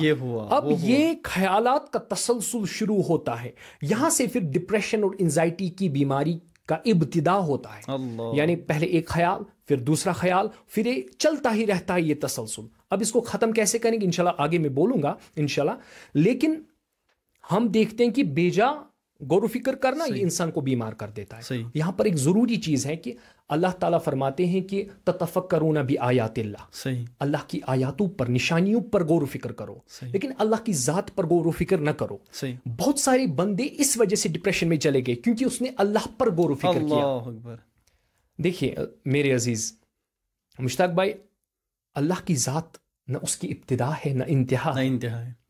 وہ تو لامحدود ذات ہے، وہ تو لطیف ذات ہے. صحیح. لیکن جب ہمارا ذہن اللہ کو ڈھونڈنے نکلتا ہے تو اس ذہن کی یہاں سے ابتدا ہے اور اس طرف انتہا ہے. اس کی ابتدا بھی ہے اور انتہا بھی ہے. جب ہم اللہ کو ڈھونڈنے نکلتے ہیں اس ذہن سے تو وہاں سے ندا آتی ہے، میرے بندے تیرے ذہن کی ابتدا بھی ہے، تیرے ذہن کی انتہا بھی ہے، اور ٹھہری میری ذات، اس کی نہ ابتدا ہے نہ انتہا ہے. تو کیسے اس ذات کو سمجھ پائے گا جس کی نہ ابتدا ہے نہ انتہا ہے. تو اسی طرح لوگ ڈپریشن میں آ جاتے ہیں. وہ سوچتے ہیں، جنت پر غور و فکر کرتے ہیں، اچھا ہمیں جنت میں جانا ہے، ٹھیک، پھر وہاں رہنا ہے، کب تک رہنا ہے. سوچتے رہتے ہیں یہاں تک کہ وہ ڈپریشن کے شکار ہو جاتے ہیں. اللہ کی ذات کے بارے میں غور و فکر کرتے ہیں، جنت کے بارے میں زیادہ غور و فکر کرتے ہیں. اس کی وجہ سے وہ جو افکار ہے پھر وہ سٹریس سیلز میں کنورٹ ہوتی ہے. یعنی ایک تو ہو گیا فکر، ہمیں جنت میں جانا ہے، اللہ تعالیٰ نے وہاں نعمتیں رکھی ہیں تو ٹھیک ہے، اتنا کافی ہے. لیکن کب تک رہنا ہے، کیا ہوگا، کیا نہیں ہوگا، بہت زیادہ وہ سوچنا، اس سے ہماری سٹریس سیلز وہ پیدا ہو جاتی ہے. پھر وہی سٹریس سیلز ہمیں بیمار کر دیتی ہیں، ہماری صحت جو ذہنی صحت ہے اس کو متاثر کرتی ہے. تو لیکن وہاں سے ندا آتی ہے. اب یہ بہت ہی اہم چیز ہے کہ اب خود ہی سوچیں، یہ جو ذہن ہے ہمارا، یہاں سے اس کی ابتدا ہے اور یہاں اس کی انتہا ہے. کیا یہ ممکن ہے کہ ایسی بڑی ذات کو ہم سمجھ پائیں؟ یعنی مخلوق چلی ہے اپنے خالق کو سمجھ. بالکل. اور ایسے عقل کے ساتھ کہ جس کی ابتدا بھی ہے اور انتہا بھی ہے. وہ ٹھہرا خالق یزداں پاک پروردگار کی جس کی نہ ابتدا ہے اور نہ انتہا ہے. یہ تو بہت ہی مشکل ہے ہم اس ذات کو سمجھ پائے. اس محدود عقل سے اس لامحدود کو سمجھا نہیں جائے گا. صحیح. اس پہ مجھے ایک سر یاد آیا، غالباً امام جعفر صادق علیہ رحمہ، ان کا ہے کہ مجھے اللہ کی معرفت کیسے ملی. تو یعنی چیزوں پر غور و فکر کرنے سے مجھے اللہ تبارک و تعالیٰ کی معرفت حاصل ہوئی. تو یہ چیز ہے آپ جو ڈسکس کر رہے تھے کہ بے جا نہ کریں، یعنی یوں ہی کہ یعنی نہ غور و فکر نہ کرے. ہاں اگر مقصد ہو، جیسے امام یعنی اس کے حوالے جعفر صادق علیہ رحمہ کہ مجھے چیزوں پر غور و فکر کرنے سے اللہ تبارک و تعالیٰ کی معرفت حاصل ہوئی، یعنی اللہ کی پہچان مجھے غور و فکر کرنے سے حاصل ہوئی. تو ہم بھی ایسے بن جائے کہ اگر ہم غور و فکر کر رہے ہیں تو ہم خود کو مریض نہ کرے، یعنی بے جا نہ سوچے. بے جا سوچنے سے ہم خود ہی مریض ہو جائیں گے. سوچے لیکن یعنی ہمارا سوچنا جو ہے اسلام مفید ہو، بالکل مفید ہو، یعنی اسلام کے مطابق ہو، شریعت محمدی کے مطابق ہو. سر ہم اس یعنی سلسلے کو آگے چلاتے ہیں. ہم نے آپ کے لیے اور ایک سوال تیار کیا ہے کہ کچھ لوگ کہتے ہیں کہ ڈپریشن اور اینزائٹی کاز نہیں، یعنی یہ کوئی وجہ نہیں ہے بلکہ ایک ایفیکٹ ہے. جی تو آپ کے نزدیک یہ جملہ کس حد تک صحیح ہے؟ بہت ہی یہ خوبصورت سوال ہے. بہت ہی اچھا. میں نے پہلے ہی کہا کہ آج آپ نے سوالات کا ایسا تسلسل چھیڑا ہے، تیاری زبردست کر کے رکھی ہے ماشاءاللہ. اللہ تعالیٰ آپ کی ان کاوشوں کو قبول فرمائے، پوری ٹیم کو بھی مزید برکتوں سے نوازے. آمین آمین. تو یہ بہت ہی اچھا سوال ہے کہ جو ڈپریشن ہے یہ کاز ہے یا ایفیکٹ ہے. ایفیکٹ ہے. بہت ہی اچھا سوال ہے. سب سے پہلی چیز ہم کاز اور ایفیکٹ کو اگر مختصر سمجھے، کاز کیا ہوتا ہے؟ کوئی وجہ. صحیح. ایفیکٹ ہوتا ہے نتیجہ. کاز بعض اوقات ڈپریشن کسی بیماری کا کاز بن سکتا ہے. صحیح. لیکن بالعموم جنرل ہم جب بات کریں گے تو جو ڈپریشن خود ہے یہ ایفیکٹ ہے. مثال کے طور پر ایک بندہ جو ان ایمپلائے ہے، صحیح، جو بے روزگار ہے، اس کو روزگار، اپنے روزگار کی بہت زیادہ فکر ہے. صحیح. یہ اس میں مبتلا ہے. اب اتنا زیادہ یہ اس کے اندر غور و فکر، بھیجا غور و فکر. صحیح. جبکہ ہمیں سوچنا چاہیے واللہ خیر الرازقین، اللہ پر بھروسہ کرنا چاہیے، اللہ پر توکل کرنا چاہیے. لیکن جب اب یہ اس کے اندر سوچتا ہے کہ اگر مجھے جاب نہیں ملی تو یہ ہوگا، اگر مجھے جاب نہیں ملے گی تو یہ چیزیں ہوں گی، اس وجہ سے یہ ان افکار کے اندر بیچارہ پھنس جاتا ہے. صحیح. اور یہ ڈپریشن کا شکار ہو جاتا ہے. تو بات سمجھ آئی، یہاں پر جو ڈپریشن ہے ایفیکٹ ہے. صحیح. کاز اس کا ان ایمپلائمنٹ ہے. صحیح. کوئی بندہ، بالکل بے روزگاری، کوئی شخص پورٹی کے اندر مبتلا ہے، یعنی وہ غریب ہے، بہت زیادہ غریب، وہ اپنے گھر کی دیکھ بھال اچھے سے نہیں کر پاتا، اپنی بچوں کی ضروریات کو وہ مکمل نہیں کر پاتا، تو اس کے نتیجے کے اندر پھر وہ ڈپریشن کا شکار ہو جاتا ہے. یہاں پر جو ڈپریشن ہے ایفیکٹ ہے، اور جو غریبی ہے. اسی طرح بعض اوقات کوئی ریلیشن شپ میں مبتلا ہو جاتا ہے، جو اہم پوائنٹ ہے تو غلط، یہ تو پہلی غلط چیز ہے. صحیح. ہے ایک بندہ بہت ہی اچھا انسان، نماز بھی پڑھتا ہے، یا بچی ہے نماز بھی پڑھتی ہے، لیکن اب اس گناہ میں مبتلا ہو گیا یا ہو گئی. صحیح. اب جب نماز پڑھ رہے ہیں تو خیال اسی کا، کھانا کھا رہے ہیں خیال اسی کا. صحیح. فون کو بار بار چیک کر رہے ہیں، کال کا ویٹ کر رہے ہیں، یعنی جو آج کل کی یوتھ میں بہت زیادہ پرابلم ہے. اس کی وجہ سے وہ باطنی طور پر ایک بندے کے ساتھ ریلیٹ ہو جاتے ہیں. ظاہری طور پر ہمارے سامنے اب ایک پتلا ہوتا ہے جو کھاتا ہے، پیتا ہے، اٹھتا ہے، بیٹھتا ہے، لیکن ایموشنلی وہ کسی کے ساتھ بہت زیادہ اٹیچ ہو جاتا ہے. صحیح. اور جب اس اعتبار سے کوئی مسئلہ پیش آتا ہے، یا اب یہ تو عام سا مسئلہ ہے، یا گھر کے اندر کسی کی کوئی جاب پر جاتا ہے، صبح جاب سے جانے سے پہلے بیوی نے کچھ کہہ دیا، صحیح جملہ کہہ دیا، اب یہ جو آفس میں ہے یہ بس وہی جملہ اس کے بار بار. تو ایسا اگر کنٹینیوس ہوگا یہ ڈپریشن میں رہے گا، تو یہاں پر ڈپریشن ایفیکٹ ہے، کاز اس کا کوئی اور چیز ہے، نتیجہ کوئی اور چیز ہے.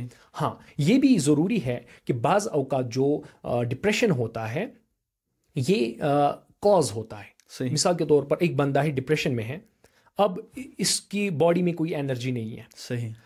یہ بیمار رہتا ہے، اس کے اسٹامک میں زیادہ اسٹامک اور ہیڈ کو زیادہ اٹیک کرتا ہے، اسٹامک کو پرابلم کرتا ہے، دماغ کو زیادہ انوالو کرتا ہے. تو اس کو مائیگرین زیادہ ہو جاتا ہے. مائیگرین تو آج کل بالکل عام سی پرابلم ہے. ایک روایت مجھے ذہن میں آ گئی، ہمارے سلف الصالحین فرماتے تھے، اور ایک نے تو اس کو مرفوعاً بھی روایت کیا ہے، جبکہ مرفوعاً مجھے یہ روایت نہیں ملی، ممکن ہے یہ مرفوعاً بھی ہو. روایت ہے کہ آخر زمانے کے اندر سب سے چھوٹی بیماری ڈپریشن ہوگا. اللہ اکبر. ہر کوئی کہے گا، اسٹوڈنٹ کو کہو ایگزام ہے، وہ کہے گا ہاں ٹینشن، ایگزام ہے. وہ کہے گا گھر میں مہمان آ رہے ہو، ٹینشن، وہاں جانا ہے، ٹینشن. وہ ہر کسی چیز کو بالکل ٹینشن سے تعبیر کرتے ہیں، جس کی وجہ سے ان کو پھر ٹینشن ہو ہی جاتا ہے. بالکل. تو آخر زمانے کی نشانی ہوگی کہ لوگ ڈپریشن کے اندر زیادہ مبتلا ہو جائیں گے. تو بعض اوقات بالعموم ہم کہیں گے کہ ڈپریشن ایفیکٹ ہے، اور کاز اس کی کوئی اور ایموشنلی بھی ہو سکتی ہے، ریلیشن شپ کے اندر کوئی مسئلہ ہو سکتا ہے، اسی طرح پورٹی بھی ہو سکتی ہے، بیڈ جو ابھی ہم نے ڈسکس کیا، بیڈ کمپنی، یا بہت ساری اس کی وجوہات ہو سکتی ہیں. لیکن ایفیکٹ یہ کبھی ڈپریشن کاز تب بنتا ہے جب یہ فزیکلی انسان کو ill کر دیتا ہے. اس وقت یہ خود ڈپریشن اس وقت کاز بنتا ہے، اور اس کے ایفیکٹ وہ illness آ جاتی ہے. صحیح. سر ابھی جو آپ ڈسکس کر رہے تھے تو اس میں آپ نے تھوڑا جو چھیڑا ریلیشن شپ کے حوالے سے، تو میں اس کو تھوڑا مزید یعنی ایک کوشچن کے طور پر پیش کروں گا کہ سیڈ پوئٹری اور ٹاکسک ریلیشن شپ انسان کی مینٹل ہیلتھ کو کس طرح خراب کرتی ہے، تو اس کے حوالے سے تھوڑی رہنمائی، کیونکہ مجھے لگ رہا ہے کہ میں نے جتنے سوالات تیار کیے ان میں سے پریزنٹ سچویشن کے حوالے سے یہ یعنی جو پرفیکٹ سوال ہے کہ اس سے انشاءاللہ عوام کو بہت فائدہ ہوگا، اس کے حوالے سے رہنمائی۔ ماشاءاللہ بہت ہی زبردست چیز ہے۔ صحیح۔ کرمنالوجی جو ہمارا سبجیکٹ رہا ہے، یہ ہم کہہ سکتے آپ نے اس کا مغز چھیڑ دیا۔ صحیح۔ سب سے پہلی چیز جو ہمیں جاننی ہے، کرمنالوجی کے اندر ہم جب پڑھتے ہیں ایک بندہ کرائم کیسے کرتا ہے، صحیح، اس کی وجہ کیا ہے۔ کرائم دو ٹائپ کے ہوتے ہیں، صحیح، ایک انسان خود کے ساتھ کرائم کرتا ہے، سوسائڈ کر لیا، یہ بھی خود کے ساتھ کرائم ہے، صحیح، یا کبھی کبھار کسی دوسرے کے ساتھ کوئی قتل کر دیتا ہے یا کوئی اور واقعہ اس کے ساتھ رونما ہو جاتا ہے۔ صحیح۔ اس کے اندر یہ رول تو بہت بڑا ہے، لیکن میں مختصر آپ کو کہنا چاہوں گا۔ صحیح۔ اسلام نے سب سے پہلے حیا کو ترجیح دی۔ صحیح۔ عورتوں کو کہا پردے میں چلو، صحیح، تاکہ اگر آپ کو کوئی مرد دیکھے تو وہ آپ کی طرف مائل نہ ہو جائے، فتنے میں مبتلا نہ ہو۔ بالکل۔ اسی طرح عورتوں کو کہا گیا آپ پردے میں رہو، مردوں کو کہا گیا اپنی نگاہوں کو جھکا کر چلا کرے۔ صحیح۔ اس پر ایک خوبصورت حدیث ہے، حضرت اما عائشہ صدیقہ رضی اللہ تعالی عنہا اپنی حجرے مبارک میں تھی، رسول اللہ صلی اللہ علیہ وسلم سے باتیں فرما رہی تھی، میاں بیوی آپس میں پیاری پیاری گفتگو کر رہے تھے۔ اسی دوران ایک صحابی رسول صلی اللہ علیہ وسلم تشریف لائے، وہ بظاہر عامہ تھے۔ صحیح۔ وہ بعد میں ایک روایت آتی ہے کہ پھر اس نے توسل کے ذریعے رسول اللہ صلی اللہ علیہ وسلم سے دعا کی، تو پھر اللہ تعالیٰ نے اس کے چشمان مبارک کو نور بخشا، بینائی عطا فرمائی۔ لیکن یہ بہت زبردست چیز ہے کہ حضرت اما عائشہ صدیقہ رضی اللہ عنہا حجر مبارک میں ہے، تو وہ عامہ صحابی تشریف لاتا ہے، سلام کرتا ہے، اندر آتے ہیں تو رسول اللہ صلی اللہ علیہ وسلم واپس جواب دیتے ہیں، اور اس کے بعد رسول اللہ صلی اللہ تعالی علیہ وسلم اما عائشہ کو فرماتے ہیں کہ آپ یعنی دوسری طرف چلے جاؤ، یعنی پردے میں چلے جاؤ۔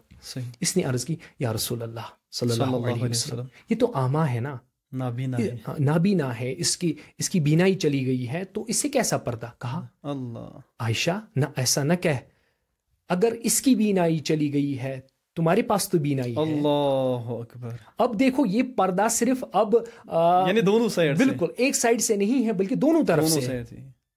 اب ہمیں یہ سمجھ میں آتی ہے کہ چاہے ورنہ اما عائشہ صدیقہ رضی اللہ عنہا جن کی عصمت کے بارے میں، جن کی کریکٹر کے بارے میں سورۃ النور نازل ہوا، اتنا ان کا کریکٹر اعلیٰ تھا الحمدللہ، تو یہ تو ہمیں معلوم ہے۔ لیکن یہ امت کی ماؤں کے لیے نصیحت ہے، درس ہے کہ جب ہمارے گھروں میں کوئی غیر محرم آ جائے تو مردوں کو بھی پردہ کرنا ہے، عورتوں کو بھی پردہ کرنا۔ اگر کوئی غیر محرم آئے تو اس کو جب گھر میں چلے تو آنکھیں جھکا کر چلے، سر جھکا کر چلے، اور جو ہماری عورتیں ہیں ان کو پردے میں رہنا چاہیے، یہ جنرل چیز ہے۔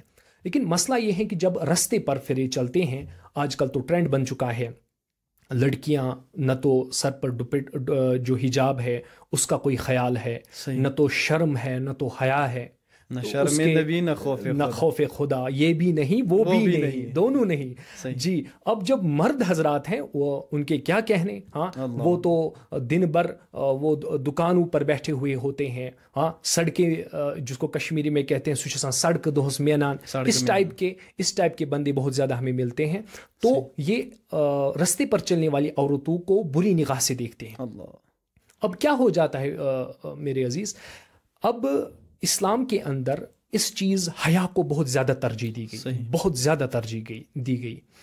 اب ریلیشن شپ ڈپریشن کا ریزن کیوں ہے، اس پر میں بات کر رہا ہوں کہ جب فرسٹ ٹائم کرمنالوجی کے اعتبار سے جب فرسٹ ٹائم ایک بندہ کسی خوبصورت عورت کو دیکھتا ہے تو ذہن میں ایک وہ کلک کرتا ہے، یعنی وہ کلک ہو جاتا ہے اس کے ذہن میں، ایک پکچر جیسی بن جاتی ہے۔ صحیح۔ لیکن ہمارے اندر نور ایپائن فیرائن نام کا ایک کیمیکل ہے جو ہمیں اس کو پھر ڈیلیٹ کر دیتا ہے۔ یعنی ایک بار ہم نے دیکھا کسی رستے سے کسی عورت کے چہرے پر نظر پڑی تو ہم نے ہٹایا، ہم نے نظر ہٹائی تو ہمارے اندر ایک کیمیکل ہے جو اس کو پھر اس امیج کو کہہ سکتے ہیں ہم ڈیلیٹ کر دیتا ہے، اریز کر دیتا ہے یا دھندلا کر دیتا ہے، جس کی وجہ سے ہم فتنے میں مبتلا نہیں ہو جاتے۔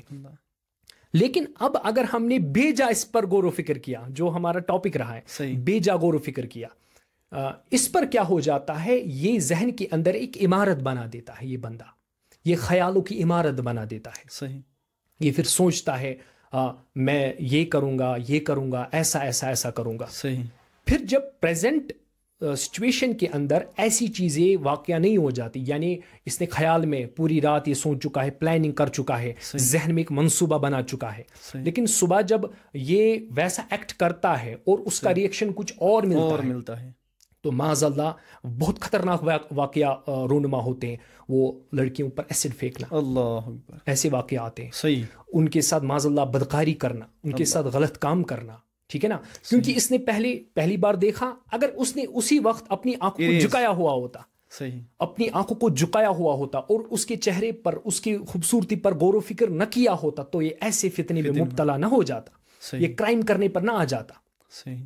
تو یہ بہت زیادہ امپورٹنٹ ہے اس اعتبار سے کہ اب جو کرائم نہیں کر پاتا، یعنی جو کسی کو اب نقصان نہیں پہنچا سکتا، وہ پھر خود کو نقصان پہنچاتا. اللہ، جو اس کا الٹا ہے، جو اس کا بالکل الٹا ہے، وہ کیا کرتا ہے، وہ پھر کہتا ہے کہ وہ شخص تو مجھے ملنے سے رہا.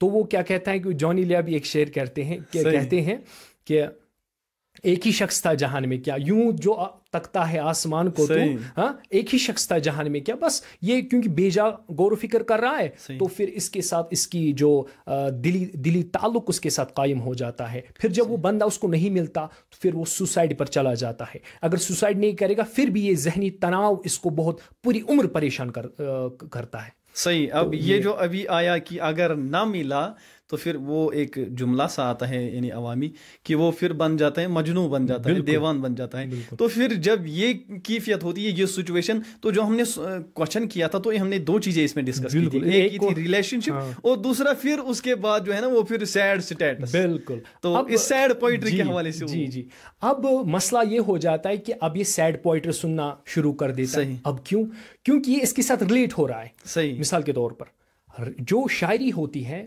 مشتاق بھائی اس پر میں نے تھوڑی ریسرچ کی ہوئی ہے.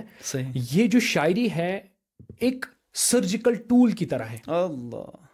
جو ہماری کیفیات کو اس طرح مجروح کرتے ہیں جس طرح آپریشن تھیٹر میں ایک ڈاکٹر چیر پھاڑ کرتے ہیں. لیکن اب چیر پھاڑ تو ہو گئی، ٹھیک ہے، لیکن اس کا پھر مداوا بھی ہونا چاہیے، اس کی ہیلنگ بھی پھر ہونی چاہیے، دوا بھی. لیکن شاعر جو شعراء ہے انہوں نے جب شاعری کی، بہت سے شعراء پھر صرف اس پر فوکس کیا کہ دلوں کو کاٹنے والی بات کیسے ہم کہیں گے. بالکل صحیح.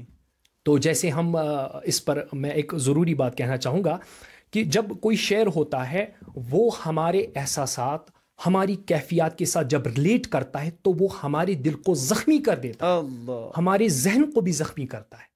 لیکن پھر ایک ایسا شعر بھی ہونا چاہیے جو ہمارے دلوں کو مداوا کرے، یعنی نعت سنے اور ہماری زخموں کو ہیل کرے، ان کا دوا کرے. لیکن بہت ساری پوائٹ ایسے ہیں، شعراء ایسے ہیں جن کو آج کل کی یوتھ سنتی ہے. جیسے آپ نے جان ایلیا اس کا تو آج ہم دیکھیں گے اچھے سے انشاءاللہ. تو جان ایلیا کی جو شاعری ہے یا غالب کی جو شاعری ہے وہ بہت ساری یوتھ کو اسی طرح کاٹ کے رکھ دیتی ہے، ان کے ذہن کو بھی زخمی کرتی ہے، ان کے دلوں کو بھی زخمی کرتی ہے. اور ان کو کیونکہ ان کا ریلیشن قرآن کے ساتھ نہیں ہوتا، دین کے ساتھ نہیں ہوتا، وہ پھر اس کے اندر اور ڈیپ چلے جاتے ہیں، وہ زخم اور گہرے ہوتے چلے جاتے ہیں، یہاں تک کہ پھر وہ کوئی ایسا قاری شدید کرتا ہے، کوئی ایسا عمل کرتا ہے، کوئی ایسا گناہ کرتا ہے کہ پھر وہ مانو کہ یا تو سوسائڈ کرتا ہے یا کسی اور کو مار دیتا ہے یا ڈپریشن میں چلا جاتا ہے. تین ہی چیزیں ہیں. اب جو جان ایلیا کی شاعری ہے اس پر وہ یہ یوتھ کے لیے بہت زیادہ امپورٹنٹ ہے، وہ ان چیزوں کو زیادہ ابھارتا ہے. جیسے کہ ایک شعر ہے، یہاں پر کچھ شعر میں آپ کے سامنے کہنا چاہوں گا. جب جان ایلیا کہتا ہے کہ جب میں کسی کو خوش دیکھتا ہوں، یعنی میاں بیوی چل رہے ہیں، اب ایک بندہ ہے وہ ان میریڈ ہے، ٹھیک ہے نا، تو جان ایلیا اس پر شعر کہتے ہیں، کیا تکلف کریں یہ کہنے میں، کیا تکلف کریں یہ کہنے میں، جو بھی خوش ہے ہم اس سے جلتے ہیں. اب اس نے ایک بندے کو انوالو کیا دوسروں کی خوشی میں. اس پر ایک بہت ہی امپورٹنٹ بات ہے کہ ہماری سوسائٹی کی عورتیں بھی ڈپریشن کی شکار ہیں اسی وجہ سے، حسد کی وجہ سے. کسی کو گاڑی دیکھی، انہوں نے یہ روپے کہاں سے لائے، میرا بیٹا بھی کام کرتا ہے، اس نے گاڑی کیوں نہیں، اس کے پاس کیوں نہیں ہے. تو یہ اس طرح ڈپریشن میں چلی جاتی ہیں. پھر اگر اس نے کہاں سے لائی، پھر وہ کھوج، وہ عورتیں ہوتی ہیں ہمارے سماج میں، وہ پھر ان چیزوں کو کھوج کرتی ہے. پھر وہ دن بھر ہی سوچتی رہتی ہیں، جس کے ساتھ ملتی ہیں، آپ نے سنا اس نے گاڑی لائی ہے، ہاں اس کو خبر چرس پونس ماچس، وہ باقی چیزیں مت ہے، اس کے پاس حرام پیسے ہیں وغیرہ وغیرہ، یہ ساری چیزیں. وہ پھر سماج کے اندر بھی نیگیٹیوٹی پھیلاتی ہے اس قسم کی عورت. لیکن دوسری قسم کی عورتیں ہوتی ہیں، وہ کیا کہتی ہیں، ماشاءاللہ وہ کہتی ہے اللہ نے ان کو نوازا، اے اللہ ہمیں بھی نواز دے ماشاءاللہ، اور اللہ ان کو ہم سے بھی زیادہ نواز. تو اس سے ایک تو وہ خود کے لیے بھی دعائیں کرتی ہے اور دوسروں کے لیے بھی دعائیں کرتی ہے، اور یہاں تک کہ اس کو پھر قلبی سکون عطا ہوتا ہے. یہ پوائنٹ. اب جو یہ جانی لیا ہے وہ سب سے پہلے انٹرفیئر کرتا ہے دوسروں کی خوشیوں میں، مسئلوں میں، ٹھیک ہے نا، ہو گیا. اب جو میں نے پہلا کہا کہ جب انسان ایک کسی شخص کو دیکھتا ہے تو پھر اسلام کہتا ہے کہ اب اس خیال کو اریز کرو، وہ اب غیر محرم ہے، اس کے بارے میں سوچنا بھی اب حرام ہے. ٹھیک. لیکن جو جانی لیا ہے وہ ان چیزوں کو زیادہ ابھارتا ہے، ہائی لائٹ کرتے ہیں. بالکل. وہ کہتے ہیں کہ یہ مجھے چین کیوں نہیں پڑتا، یہ مجھے چین کیوں نہیں پڑتا، کیونکہ یہ اس کو بار بار ایمفسائز کرتا ہے. تم اس کے بارے میں سوچو، جس عورت کو آج تم نے دیکھا یا جس مرد کو تم نے آج دیکھا، اس کے بارے میں بار بار سوچو، یہ مجھے چین کیوں نہیں پڑتا. ہمارے وجود میں تو جو ایک قسم کا کیمیکل تھا، اس کا کام تھا اس کو اریز کرنا، لیکن یہ اس کو کہتے نہیں، آپ اس وقت خاموش بیٹھو، مجھے اس زخم کو اور گہرا کرنا ہے. یہ مجھے چین کیوں نہیں پڑتا. ایک ہی شخص تھا جہان میں، کیا اب یہ صرف پرٹیکولر اس ایک بندے کے بارے میں سوچ رہا ہے. ٹھیک ہے، چلو اب ہو بھی گیا، اب کسی وجہ سے مانو اس کی شادی بھی ہو گئی، سمجھ لیتے ہیں. کیونکہ جان ایلیا جو ہے نا ایک ایسا شاعر ہے، اس کی خود کی میریڈ لائف بہت زیادہ متاثر تھی، وہ بھی بہت زیادہ ڈسٹرب تھی. وہ وجہ یہ ہے کہ وہ ایک بندے کو سکھا رہا ہے کہ ایک جب آپ اپنی فیملی ممبرز کے ساتھ ہوتے تو ہم مل جل کر رہتے ہیں. صحیح. ہم ہوتے تو جسم بہت زیادہ ہے، لیکن روح ایک ہوتی ہے. صحیح. لیکن جو کچھ شعراء ہوتے ہیں وہ سکھاتے ہیں کہ آپ دو پارٹنر تو ہو لیکن آپ پھر بھی تنہا رہو. یہ بہت خطرناک تنہائی ہے. جیسے نوک جوک ہوتی ہے میاں بیوی کے درمیان، نوک جوک ہوتی ہے. صحیح. ٹھیک ہے، وہ انسان تھوڑا ڈپریس رہتا ہے، اسٹریس سیلز آ جاتی ہیں، اب یہ بھی لانا ہے وہ بھی لانا ہے، لیکن جب انسان وہ کام کرتا ہے تو پھر نارمل ہو جاتا ہے. لیکن یہ جو جانی لیا ہے، شاعر ہے، بہت کمال کے شعر کہیں، لیکن بہت زیادہ انہوں نے کسی جگہ پر ایسے اشعار کہیں کہ جو ہم کہہ سکتے ہیں زہر کی طرح یوتھ کو ختم کر رہی ہے. یہ میں بہت بڑی بات کر رہا ہوں. اس کی اگزامپل آپ سن لیجئے. وہ کہتا ہے، کون اس گھر کی دیکھ بھال کرے، کون اس گھر کی دیکھ بھال کرے، کون اس گھر کی دیکھ بھال کرے، اور روز ایک چیز ٹوٹ جاتی ہے. صحیح. اب دیکھیں، میاں بیوی تو آپس میں خوش ہے، لیکن یہ اس کو الگ تنہا کر رہا ہے کہ اب اس گھر کی دیکھ بھال کون کرے، میری بیوی سے تو یہ ہینڈل نہیں ہو رہا ہے. روز ایک چیز ٹوٹ جاتی ہے، اب یہ ظاہری چیز ہو یا باطنی چیز ہو، یہ ٹوٹ جاتی ہے، یہ اس کو تنہا کر دیتی ہے. صحیح. اب پھر یہ خود اکیلے رہنا سیکھتا ہے. یعنی ڈپریشن کیا ہے اصل میں، ہم لوگوں میں ہو کر بھی لوگوں میں نہیں ہوتے. صحیح. تو اس پر بھی ایک اور شعر کہتا ہے، میں بھی عجیب ہوں اتنا عجیب ہوں کہ بس، میں بھی عجیب ہوں اتنا عجیب ہوں کہ بس، خود کو تباہ کر لیا اور ملال بھی نہیں. اللہ اکبر. اب یہ کیسا شعر ہے، یہ خود کو تباہ کر رہا ہے، لیکن ابھی ہمیں ایمفسائز کر رہا ہے، ابھی ہمیں حوصلہ دے رہا ہے، نہیں آپ کو اس سے زیادہ زخمی ہونا ہے. صحیح. آپ کو اور زخمی ہونا ہے. تو یہی میں کہنا چاہتا ہوں کہ یہ جو شعراء ہوتے ہیں، ٹھیک ہے، یہ جو شعراء ہوتے ہیں یہ پہلے انسان کو مجروح کرتے ہیں. صحیح. کاٹ کے رکھ دیتے ہیں. صحیح. لیکن جب یہ کام ہوتا ہے کہ اب یہ مداوا کریں، کچھ شعراء ہوتے جو بہت اچھا مداوا کرتے ہیں، جیسے ایک شاعر ہے، ثاقب ہے ان کا نام، وہ لکھتے ہیں، مشکل عشق میں لازم ہے تحمل ثاقب، مشکل عشق میں لازم ہے تحمل ثاقب، بات بگڑی ہوئی بنتی نہیں گھبرانے سے، بات بگڑی ہوئی نہیں بنتی گھبرانے سے. یعنی چلو اس نے کچھ اشعار میں کسی کو مجروح کر دیا, وہ کاٹ کے رکھ دیا, لیکن اس شعر سے اس نے لاسٹ میں مداوا بھی کیا, ہیل بھی کیا. لیکن اب جونی لیا زہر کی طرح کیوں ہے؟ اب سنیں, وہ جب مداوع کی بات کرتے ہیں اس میں بھی وہ انسان کو کیا کرتے ہیں, غصہ شکنی کرتے ہیں. اب اس کو سنیں, چارہ سازوں کی چارہ سازی سے درد بدنام نہیں ہوتا. مطلب کہ اب آپ کی بیوی, آپ کی جو شریک حیات ہے, ٹھیک ہے, اس نے اب آپ کو سوری کہہ دیا, مجھے غلطی ہو گئی, سوری, مسئلہ ختم. لیکن جون ایلیا اس ناسور کو زندہ رکھ رہا ہے, کہتا ہے کہ چارہ سازوں کی چارہ سازی سے درد بدنام نہیں ہوتا. ہاں دوا دو مگر یہ نہ بتا دو, ہاں دوا دو یہ نہ بتلا دو, مجھ کو آرام نہیں ہوگا. اب آپ یہ سوچیں کہ یہ شاعر ایسا شاعر ہے کہ مداوا کی بات کر رہا ہے اور شفا ہو ہی نہیں رہی, دوا کی بات کر رہا ہے لیکن شفا نہیں ہو رہی. مسئلہ یہ ہے کہ کوئی ایسے قسم کے شعراء کو سننا, جو ریسرچ بھی اس پر ہوئی ہے کہ بہت سارے لوگ اس وجہ سے دوا ہیلنگ, کوئی اس انسان کو ہیل کرتا ہے. مثال, دو بندے ہیں, ایک کو غلطی ہو گئی, دوسرا سوری کہہ رہا ہے, معافی مانگ رہا ہے, ٹھیک ہے, لیکن دوسرا جو بندہ ہے وہ یہی شعر کہہ رہا ہے وہاں سے, چارہ سازوں کی چارہ سازی سے درد بدنام نہیں ہوتا, ہاں دوا دو مگر یہ نہ بتلا دو, مجھ کو آرام تو نہیں ہوگا. تو اس ٹائپ کی شاعری کرنا میں سمجھتا ہوں ہماری یوتھ کے لیے بہت زہر کا کام کرتی ہے. اس کو سننے میں تو بہت مزہ آتا ہے, لیکن شعر یہ بہت زبردست کہہ رہا ہے, اشعار بہت زبردست ہے, لیکن یہ ہم کہہ سکتے ہیں قاتل کی طرح دلوں پر, یعنی یہ اشعار جو ہیں ہمارے دلوں کو زخمی کرتے ہیں اور ہماری ذہنوں کو بھی زخمی کرتے ہیں. اسی لیے چاہے کہ ہم نعتوں کو سنیں, ورنہ آپ نے دیکھا ہوگا مشتاق بھائی, جب ایک زخم ہوتا ہے اس پر پھر ایک جلد جیسا آ جاتا ہے, اگر اس کو کھرے دیں گے تو پھر وہ زخم نہیں رہتا, ناسور بن جاتا ہے.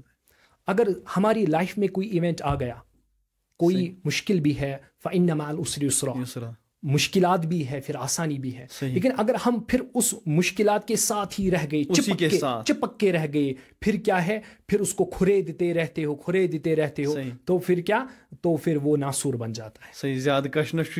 بالکل. تو بالکل بہت سے شعراء ہے جنہوں نے اس ٹائپ کا کام کیا ہے. یہ غالب بھی ہے, انہوں نے بہت اچھی باتیں بھی کہی ہے.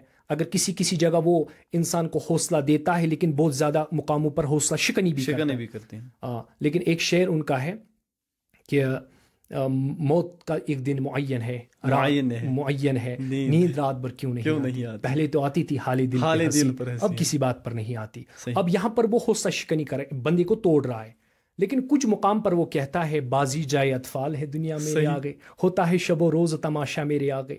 ہاں, تو کسی اشعار میں وہ انسان کو حوصلہ بھی دیتا ہے, لیکن یہ مشکل ہوتا ہے, عام لوگوں کے لیے مشکل ہوتا ہے یہ ڈیسائیڈ کرنا کہ ہم کس شعراء کو سنیں. تو میری یہ رائے ہے امام احمد رضا کو سنیں, محدث بریلی رحمہ اللہ. میں اصل میں یہی چیز کہنے والا تھا کہ اصل میں آپ نے یعنی ایک تو یہ بات کی کہ یہ چیر پھاڑ کرنے والے یعنی شعراء ہیں. اب آپ اس کے بعد کی تھی دوا کی بات کی, تو دوا پہ اس پہ بھی آپ نے نگیٹو ہی کہا تھا کہ یہ سارے جو حوصلہ شکنی کی طرف ہے. تو میں سوچ رہا تھا کہ یار اب دوا کرے کون, تو بس آپ نے نام لیا محدث بریلی رضی اللہ عنہ, ماشاء اللہ. تو انشاءاللہ ان کے حوالے سے بھی ان کا کوئی اشعار, اعلیٰ حضرت رحمہ اللہ کے اشعار تو ماشاءاللہ وہ تو ہمارے لیے مداوا ہی ہے. صحیح. حوصلہ, اگر کسی کا حوصلہ شکنی ہو چکی ہوتی ہے تو وہ کہتے ہیں کہ در رسول پر بیٹھ جاؤ. سارے غموں کی دوا جو ہے وہ رسول اللہ صلی اللہ علیہ وسلم کے پاس ہے. آقا کے پاس سارے غموں کا جو علاج ہے وہ میرے آقا کے پاس صلی اللہ علیہ وسلم. اب دیکھو اس کے پر بہت ہی اچھا شعر اعلیٰ حضرت رحمۃ اللہ تعالیٰ فرماتے ہیں کہ وہ آپ نے ایک شعر سنا ہوگا, سنتے ہیں کہ محشر میں صرف ان کی رسائی ہو, غر ان کی رسائی ہے لو جب تو بنائی ہے. پھر تو میں تیار ہوں یار. یہ دیکھیں آپ اس میں کتنا حوصلہ دے رہے ہیں, ہمت کتنی دے رہے ہیں, حوصلہ شکنی نہیں کر رہے ہیں. ٹھیک ہے, بہت سے اشعار میں اعلیٰ حضرت رحمہ اللہ ہمیں توڑ رہے ہیں اس وجہ سے کہ رسول اللہ صلی اللہ علیہ وسلم کی جو مقام ہے اس کو ہم سمجھے. یہ ڈیپینڈ کرتا ہے کہ کوئی کیوں توڑ رہا ہے, ہمارے دل کو کیوں توڑ رہا ہے, کیونکہ اللہ نے فرمایا کہ جو حدیث قدسی بھی ہے کہ میں ٹوٹے ہوئے دلوں کا خریدار ہوں. لیکن وہ جو ٹوٹے تو کس کے لیے ٹوٹے, وہ اللہ اور اس کے رسول صلی اللہ علیہ وسلم کی راہ میں ٹوٹے تو قیمت ہے. اعلیٰ حضرت رحمۃ اللہ علیہ اس کے اوپر بہت سے اشعار فرماتے ہیں.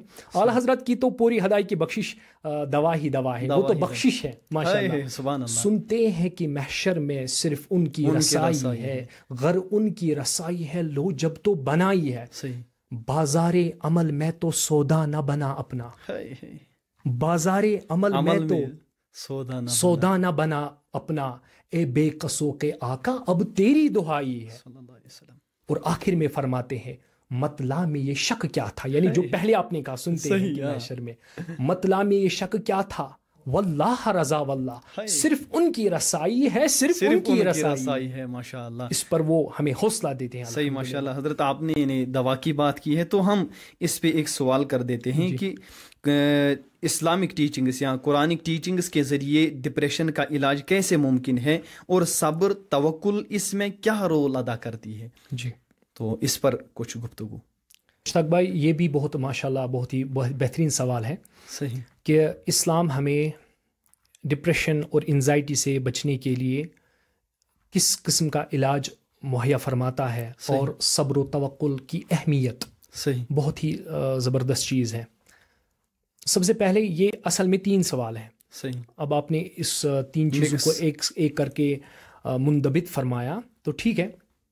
سب سے پہلے ہم دیکھتے ہیں کہ اسلام ہمیں ڈپریشن کے بارے میں کیا کہتا ہے, اس کے علاج وغیرہ.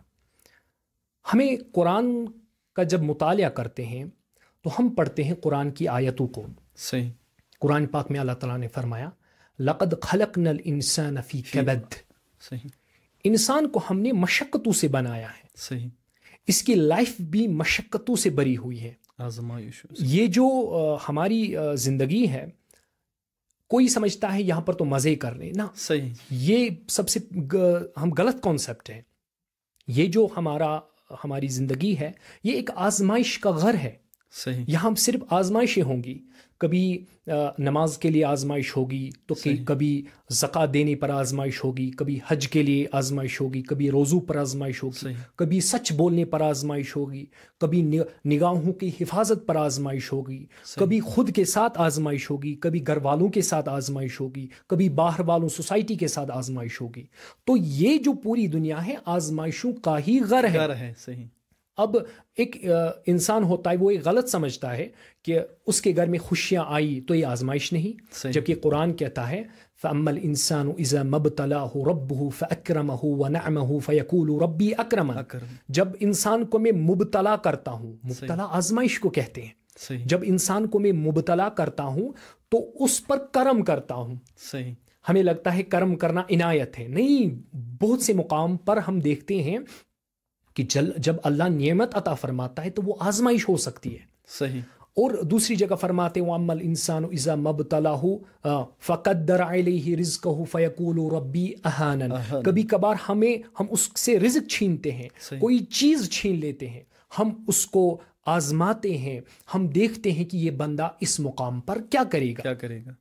قرآن کے اندر تو یہ آیتیں بری پڑی ہیں الحمدللہ. جیسے ایک اور آیت ہے وَلَنَبْلُوَنَّكُمْ بِشَيْءٍ مِّنَ الْخَوْفِ وَالْجُوعِ وَنَقْصٍ مِّنَ الْأَمْوَالِ وَالْأَنفُسِ وَالثَّمَرَاتِ. ہاں مگر وَبَشِّرِ الصَّابِرِينَ الَّذِينَ إِذَا أَصَابَتْهُمْ مُصِيبَةٌ قَالُوا إِنَّا لِلَّهِ وَإِنَّا إِلَيْهِ راجعون. اب وہاں پر بھی قرآن نے کہا کہ اے میرے بندو میں آپ کو آزماؤں گا, مبتلا کروں گا. ابتلا میں آپ پڑھو گے, بھوک سے بھی, کبھی کبھار ثمر دوں گا. ثمر تو ہو گئے نا نعمتیں, کبھی نعمتیں دوں گا تو اس سے آزماؤں گا, کبھی نعمتیں چھینوں گا اس سے آزماؤں گا, کبھی بھوکھا رکھوں گا اس سے آزماؤں گا, کبھی نفس سے آزماؤں گا, کبھی نفس سے آزماؤں گا. اور لیکن جو ان ساری چیزوں پر صبر کرے وہ بشر صابرین, ان صبر کرنے والوں کو اللہ تعالیٰ بشارت خوشخبری سناتا ہے. الحمدللہ. یہ تو اس کا ایک چیز ہو گئی کہ ڈپریشن اور انزائٹی کو اسلام کیا کہتا ہے. یہ پوری دنیا اصل میں آزمائش کا گھر ہے, اور اس آزمائش کے گھر کے اندر ہمیں سب چیزوں پر جو ہے وہ صبر کرنا ہے. اور توکل کی امپورٹنس کیوں ہے بہت زیادہ؟ وہ اس وجہ سے ہے کہ ہمیں ہمیشہ اللہ پر جب بھروسہ کریں گے, صبر تب ہی آ جاتا ہے جب کوئی امید ہو. ابھی اعلیٰ حضرت رحمہ اللہ کے بارے میں ہم نے بات کی تو وہ امید کی بارے میں بات کرتے ہیں. اس پر ایک خوبصورت بات کہنا چاہوں گا. جہنم کے کتنے دروازے ہیں؟ سب کو پتا ہے جہنم کے 7 دروازے ہیں.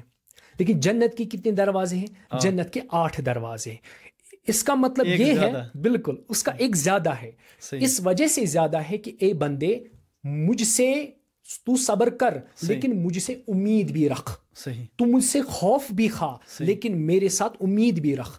امید کیوں زیادہ رکھنی ہے؟ کیونکہ جو دروازے ہیں وہ 8 ہیں جنت کے, اور جو جہنم کے ہیں وہ 7 ہیں. تو اللہ تعالیٰ زیادہ اس کی یعنی رجا کی طرف دعوت دیتا ہے. سبقت یعنی غضبی علی رحمتی, بالکل حدیث ہے. بالکل اللہ تعالیٰ کا جو غضب ہے اس پر غالب جو ہے وہ سبقت لے گیا ہے اللہ کی رحمت. یہ بالکل اسی وجہ سے قول بھی ہے, روایت بھی ہے, الایمان بین الخوف والرجا. ایمان کیا ہے؟ خوف اور رجا, امید اور خوف کے درمیان چلنا. اس پر حضرت علی المرتضی کرم اللہ وجہہ الکریم اور حضرت عمر فاروق رضی اللہ عنہ کا بہت خوبصورت قول ہے. وہ فرماتے ہیں کہ اگر اللہ تعالیٰ کو پوری کائنات میں ایک بندے کو جہنم میں ڈالنا ہوگا, مجھے ڈر ہے کہ میں خوف کھاتا ہوں کہ مجھے ہی نہ ڈال دے. اور اللہ کے ساتھ میرا تعلق توکل کا ایسا تعلق ہے کہ اگر ایک ہی بندے کو اللہ تعالیٰ جنت میں ڈالنا چاہے تو مجھے امید ہے مجھے ہی ڈالے گا. اس نے یہ نہیں کہا کسی پیغمبر کو ڈال دیں گے, یا جہنم کے وقت یہ نہیں کہا کہ فرعون ہے وغیرہ ہے. نہ, خوف بھی اعلیٰ درجے کا اور امید بھی اعلیٰ درجے کی. اب توکل ایک ایسی چیز ہے, ایک تو ہوتا ہے امید, الحمدللہ امید انسان کسی چیز کو دیکھ کر رکھتا ہے, لیکن توکل اس کا اعلیٰ درجہ ہے. اس کے اوپر مثال کے طور پر انسان سمندر میں ڈوب رہا ہے اور دور سے دیکھ رہا ہے کہ جو کشتیاں ہیں, بالکل کوئی بوٹ ہے وہاں پر, کوئی بندہ ہے. اب اگر یہ ڈوب رہا ہے, اب جب یہ پکارے گا, جب یہ ندا دے گا تو امید کے ساتھ ندا دے گا کہ یہ سنے گا, یہ میری مدد کو آئے گا, فریاد کو آئے گا. لیکن توکل اس چیز کو کہتے کہ جب کوئی کشتی نہ ہو, بالکل کچھ بھی نہیں, جب کوئی سہارا نہ ہو, تب جب پکارو گے. وَإِذَا سَأَلَكَ عِبَادِي, جب میرے بندے آپ کو کہے کہ اللہ کے بارے میں سوال کرے تو ان کو کہو فَإِنِّي قریب, میں بہت قریب ہوں. وَنَحْنُ أَقْرَبُ مِنْ حَبْلِ الْوَرِيدِ, میں شہرگ سے بھی زیادہ قریب ہوں. ایسے قرآن میں بہت سارے آیت کریم آئے. توکل اللہ پر, یہ امید اور توکل میں نے ڈیفائن کر دیا.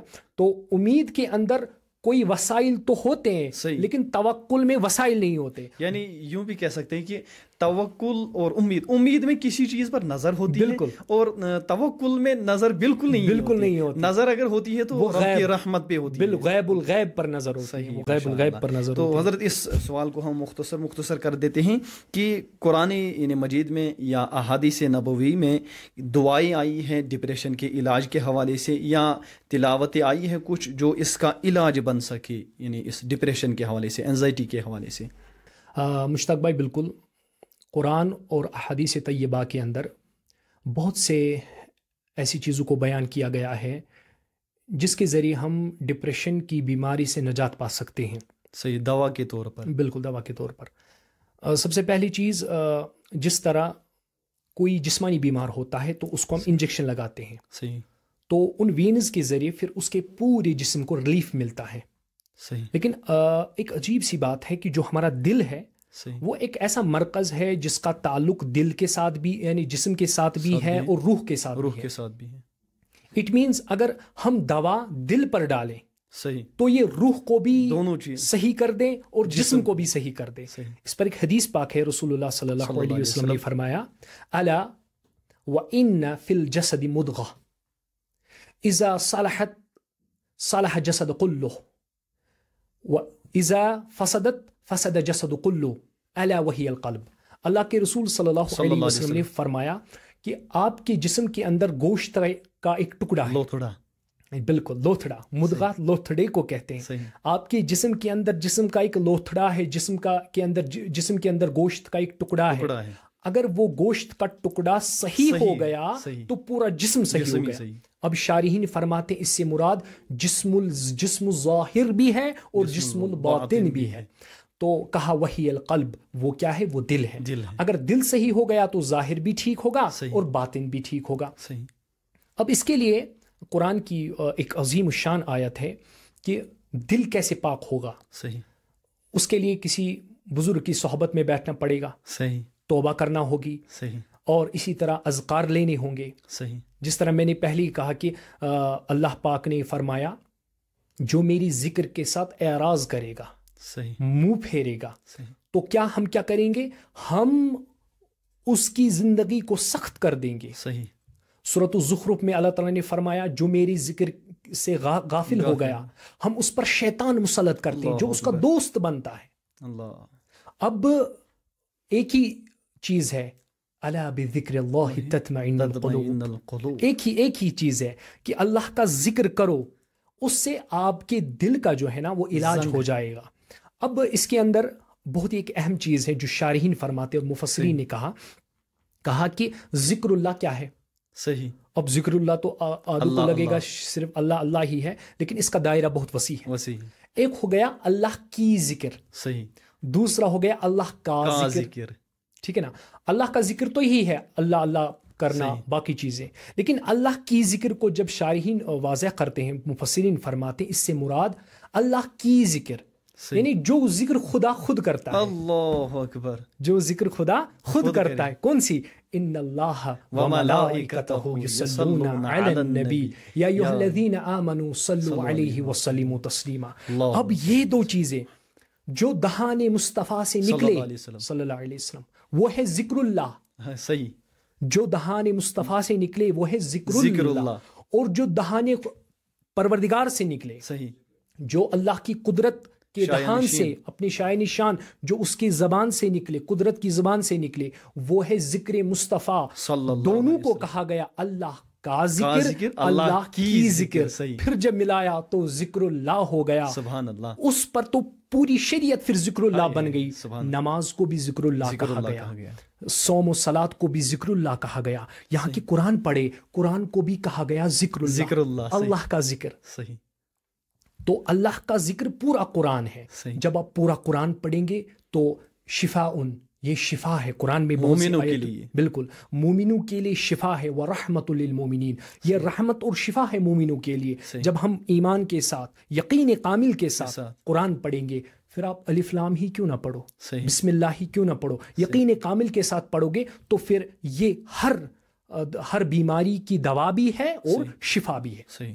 مگر اس میں کچھ آیتیں ہیں جیسے جو ڈپریشن کا شکار ہوگا اس کو سورۃ یاسین کی تلقین کی جاتی ہے بہت زیادہ. سورۃ الفاتحہ بہت 11 مرتبہ, ہر نماز کے بعد 11 مرتبہ. سورۃ الیاسین دن میں پڑھے, سورۃ الملک پڑھے. اسی طرح سورۃ الواقعات کی بہت تلقین ہوئی, سورۃ الرحمن پر تلقین کی گئی, اور بھی بہت سے سورہ شریف. لیکن جب بھی سورہ پڑھو اللہ کی ذکر اور اللہ کا ذکر, تو آگے بھی درود اور پیچھے بھی درود, اول بھی درود, آخر بھی درود پڑھنا ہے.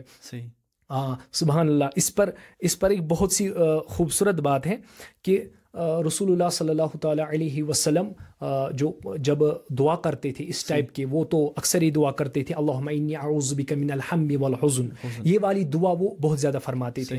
اس پر تو اللہ کے رسول صلی اللہ تعالیٰ علیہ وسلم کی زبان اطہر سے جو بھی چیز پھر ظاہر ہوئی وہ تو اس میں شفا ہی شفا ہے. اب قرآن بھی شفا ہے, نماز میں بھی شفا ہے, تہجد میں بھی شفا ہے. جو بھی صلاۃ الحاجات ایک ٹائپ کی نماز ہے, اگر انسان وہ پڑھے, اول آخر درود شریف پڑھے, بیچ میں کوئی سورہ شریف پڑھے, پھر اس نیت سے اس کے اندر سورۃ الکافرون پڑھا جاتا ہے اور پہلے علم تر کیف پڑھا جاتا ہے.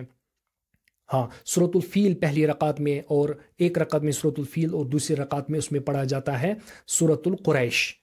اور اس نیت سے کہ جس کو ڈپریشن ہے وہ اس نیت سے یہ 2 رکعت پڑھے تو اللہ تعالیٰ اس کو شفا فرمائے گا. اب چونکہ یہ وسیع بہت زیادہ ہے, مجھے حضرت علی کی بات آئی, یہ ذہن میں مجھے گھوم رہی تھی رضی اللہ تعالیٰ عنہ.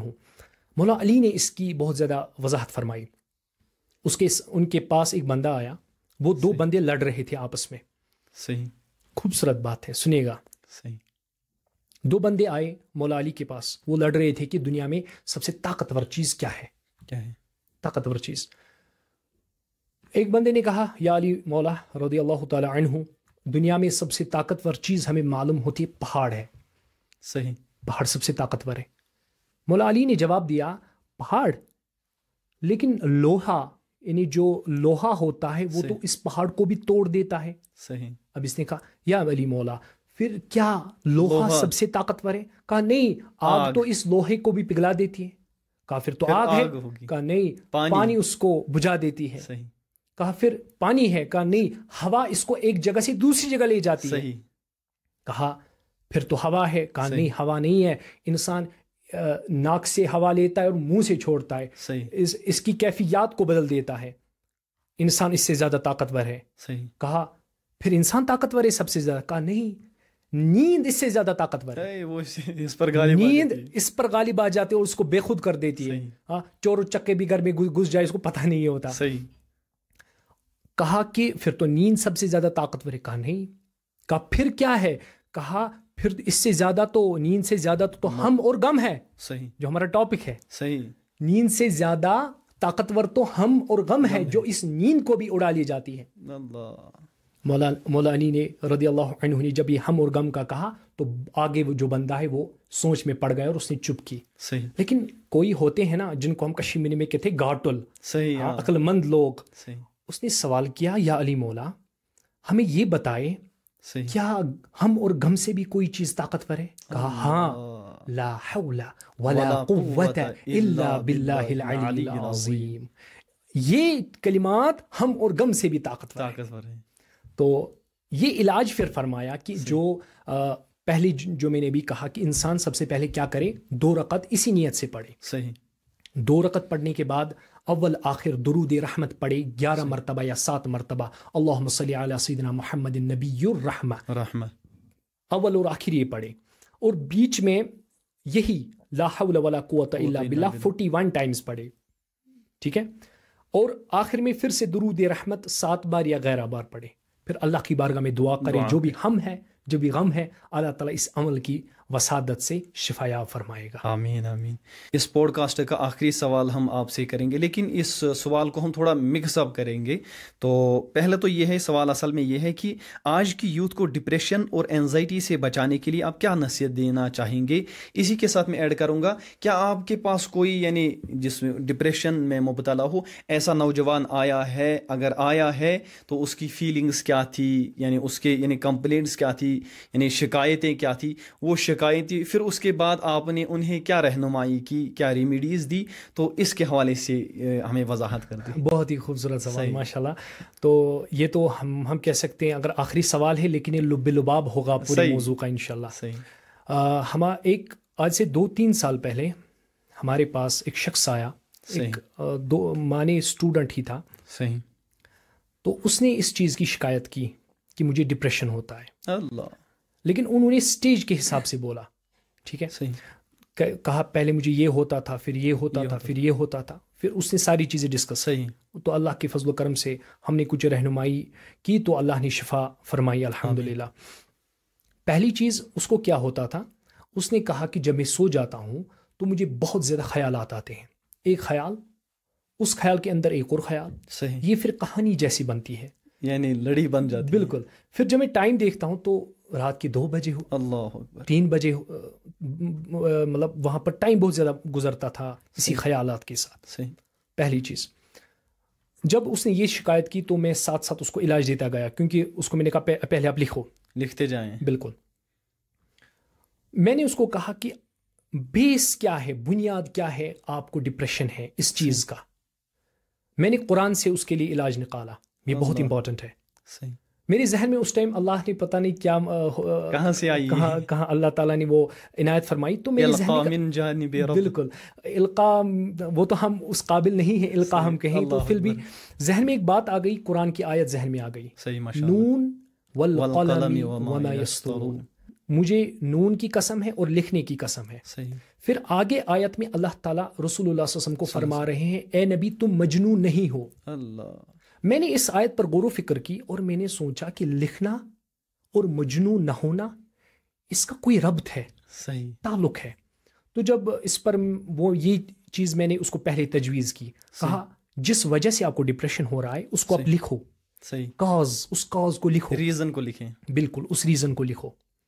پھر کیا ہوا, جو لکھنا ہے واللہ ثم واللہ, جب انسان اس فیلنگ کو لکھتا ہے تو وہ سوچ کر الفاظ کو لکھتا ہے, یعنی وہ فیلنگ تھوڑا کم ہو جاتی ہے.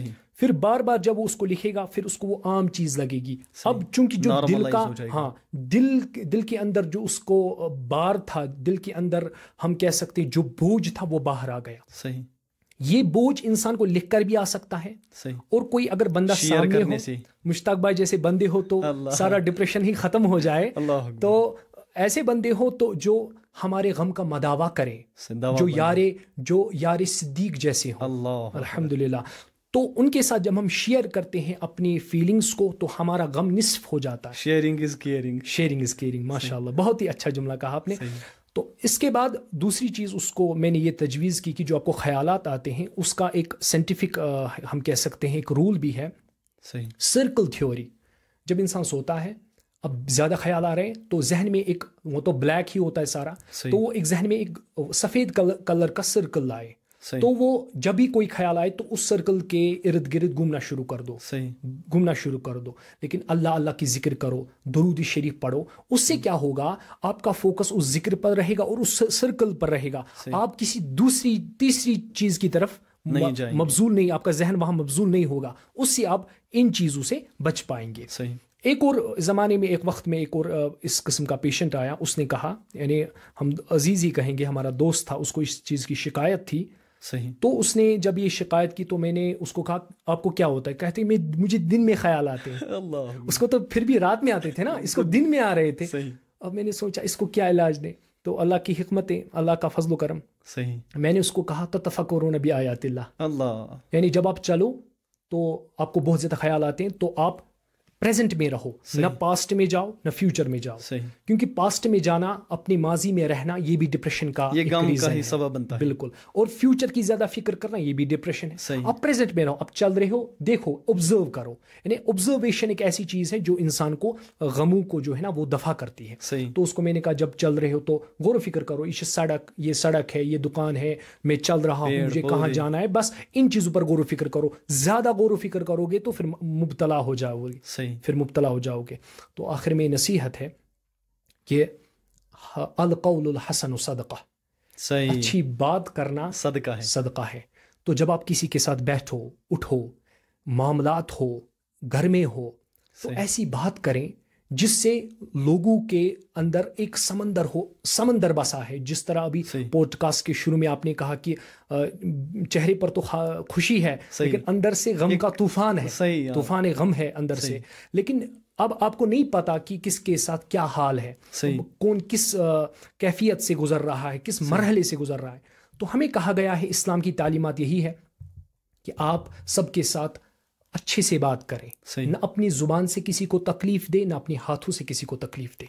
کیونکہ رسول اللہ صلی اللہ علیہ وسلم نے فرمایا تم میں سے مکمل ترین انسان ایمان کے اعتبار سے وہ ہے جس کے نہ ہاتھوں سے کسی مسلمان کو تکلیف پہنچے, نہ کسی شخص کو زبان سے تکلیف پہنچے. تو یہ ایمان کی اصل علامت ہے. تو اس میں مجھے ایک سر حدیث یاد آ گئی, غالباً جو اللہ اور آخرت پر ایمان رکھتا ہو تو وہ اچھی بات کرے. یہ حدیث مبارکہ میں تلقین آئی کہ بہترین اس کے لیے یہ ہے کہ اگر وہ بات کرے تو اچھی بات کرے, نہیں تو خاموش رہے. بالکل صحیح. ایک چپ سو سخ, ایک چپ سو. امیر اہل سنت دامت برکاتہم اللہ علی نے یہ بہت اچھی بات کہی, ایک چپ سو سخ. یا تو خاموش رہو یا ایسی بات کرو جو کسی کے لیے مرہم ثابت ہو, جو اس کے لیے فائدہ مند ہو, ورنہ خاموش رہو. کسی کو کہ اپنے الفاظ میں نے پہلے کہا, پوئٹری پر تو اتنی گفتگو ہو گئی, الفاظ سے یا تو آپ کسی کے غم کا مداوا کرتے ہو یا اس کے ذہن اور دل کو زخمی کرتے ہیں. بس اپنی زبان سے کسی کو تکلیف نہ پہنچاؤ اور اپنے ہاتھوں سے کسی کو تکلیف پہنچاؤ. ماشاء اللہ. الحمدللہ آج کی بات چیت صرف ڈپریشن اور انزائٹی کے الفاظ تک محدود نہیں رہی، خالی اسی تک وہ اسی سرکل میں نہیں رہی کہ یہ دل، روح اور یقین کا سفر بن گئی جو آج کا ہمارا پوڈ کاسٹ تھا۔ اگر آپ اس وقت اندھیرے سے لڑ رہے ہیں، اگر رات لمبی لگ رہی ہے، اگر دل ٹوٹ چکا ہے، تو بس ایک چیز یاد رکھیں کہ رحمت کے دروازے بند نہیں ہوئے۔ اللہ تبارک و تعالی رحمان بھی ہے، رحیم بھی ہے، اور ان کے حبیب صلی اللہ علیہ وسلم تو رحمتاً للعالمین ہے، وما ارسلناک الا رحمتاً للعالمین۔ تو اس رحمان و رحیمی پر یعنی اس امید رکھیں، اور رحمتاً للعالمین جو نبی صلی اللہ علیہ وسلم کی صفت ہے اس پر بھی یعنی امید رکھیں، تو انشاءاللہ ساری چیزیں دور ہو جائیں گی۔ جو اندھیرا ہے وہ بھی یعنی دور ہو جائے گا، اجالا آئے گا۔ یعنی حتیٰ کہ یہ بھی ہے کہ اسلامی کے اعتبار سے مجھے ایک چیز یاد آ گئی کہ پہلے یعنی اندھیرا ہوتا ہے، پھر یعنی اجالا آتا ہے، من الظلمات الى النور، الى النور۔ غالباً جیسے ہم دیکھتے ہیں کہ ڈیٹ اسلامی تاریخ جو ہے جیسے مغرب ہوئی تو پھر اس کے بعد سے ایک دم سے یعنی تاریخ بدل جاتی ہے۔ یہ بھی ہمیں تصور دیتی ہے کہ اگر تکلیفیں ہیں، مشکلات ہے، غم ہے، تو یعنی غم نہ کرے کہ انشاءاللہ روشنی بھی آنے والی ہے، یعنی ایک امید رکھے اللہ تبارک و تعالیٰ کی ذات پر۔ تو میری دعا ہے کہ اللہ تبارک و تعالیٰ جتنے بھی اس پر ایک خوبصورت بات کرنا چاہوں گا، ایک مختصر۔ کچھ لوگ بمثل انفاس العارفین ہوتے ہیں، صحیح، جب ان کی صحبت میں بیٹھا جاتا ہے تو ایسی ہوا چلتی ہے جو خزاں کو باہر بنا دیتی ہے۔ اللہ اکبر۔ کچھ لوگ ایسے ہوتے جو انفاس الشیاطین ہوتے ہیں، صحیح، جن کی صحبت میں بیٹھ کر ایسی ہوا چلتی ہے کہ وہ باہر کو خزاں بنا دیتی اللہ ہے۔ اکبر۔ تو اللہ تعالیٰ ہمیں انفاس العارفین میں شامل کرے۔ صحیح، اللہ تبارک و تعالیٰ کی بارگاہ میں دعا ہے کہ اللہ تعالیٰ بے چین دلوں کو سکون دے، ہر تھکے ہوئے انسان کو ہمت دے، اور ہر آنسوں کو یعنی مسکراہٹ میں بدل دے۔ یہ دعا ہے ہماری اللہ تبارک و تعالیٰ سے۔ اگر آپ کو یہ ایپیسوڈ پسند آیا ہو تو لائک کرے، شیئر کرے، تاکہ ہو سکتا ہے آپ کی شیئر کی وجہ سے کسی کی زندگی بچ سکتی ہے۔ جیسے ہم نے پہلے بھی سنا کہ ہماری یوتھ اصل میں اس مرض میں مبتلا ہے، ہو سکتا ہے کوئی نوجوان آپ کے شیئر کی وجہ سے، آپ کے اس کلک کرنے کی وجہ سے کسی کی زندگی بچ سکتی ہے، کسی کی زندگی بدل سکتی ہے۔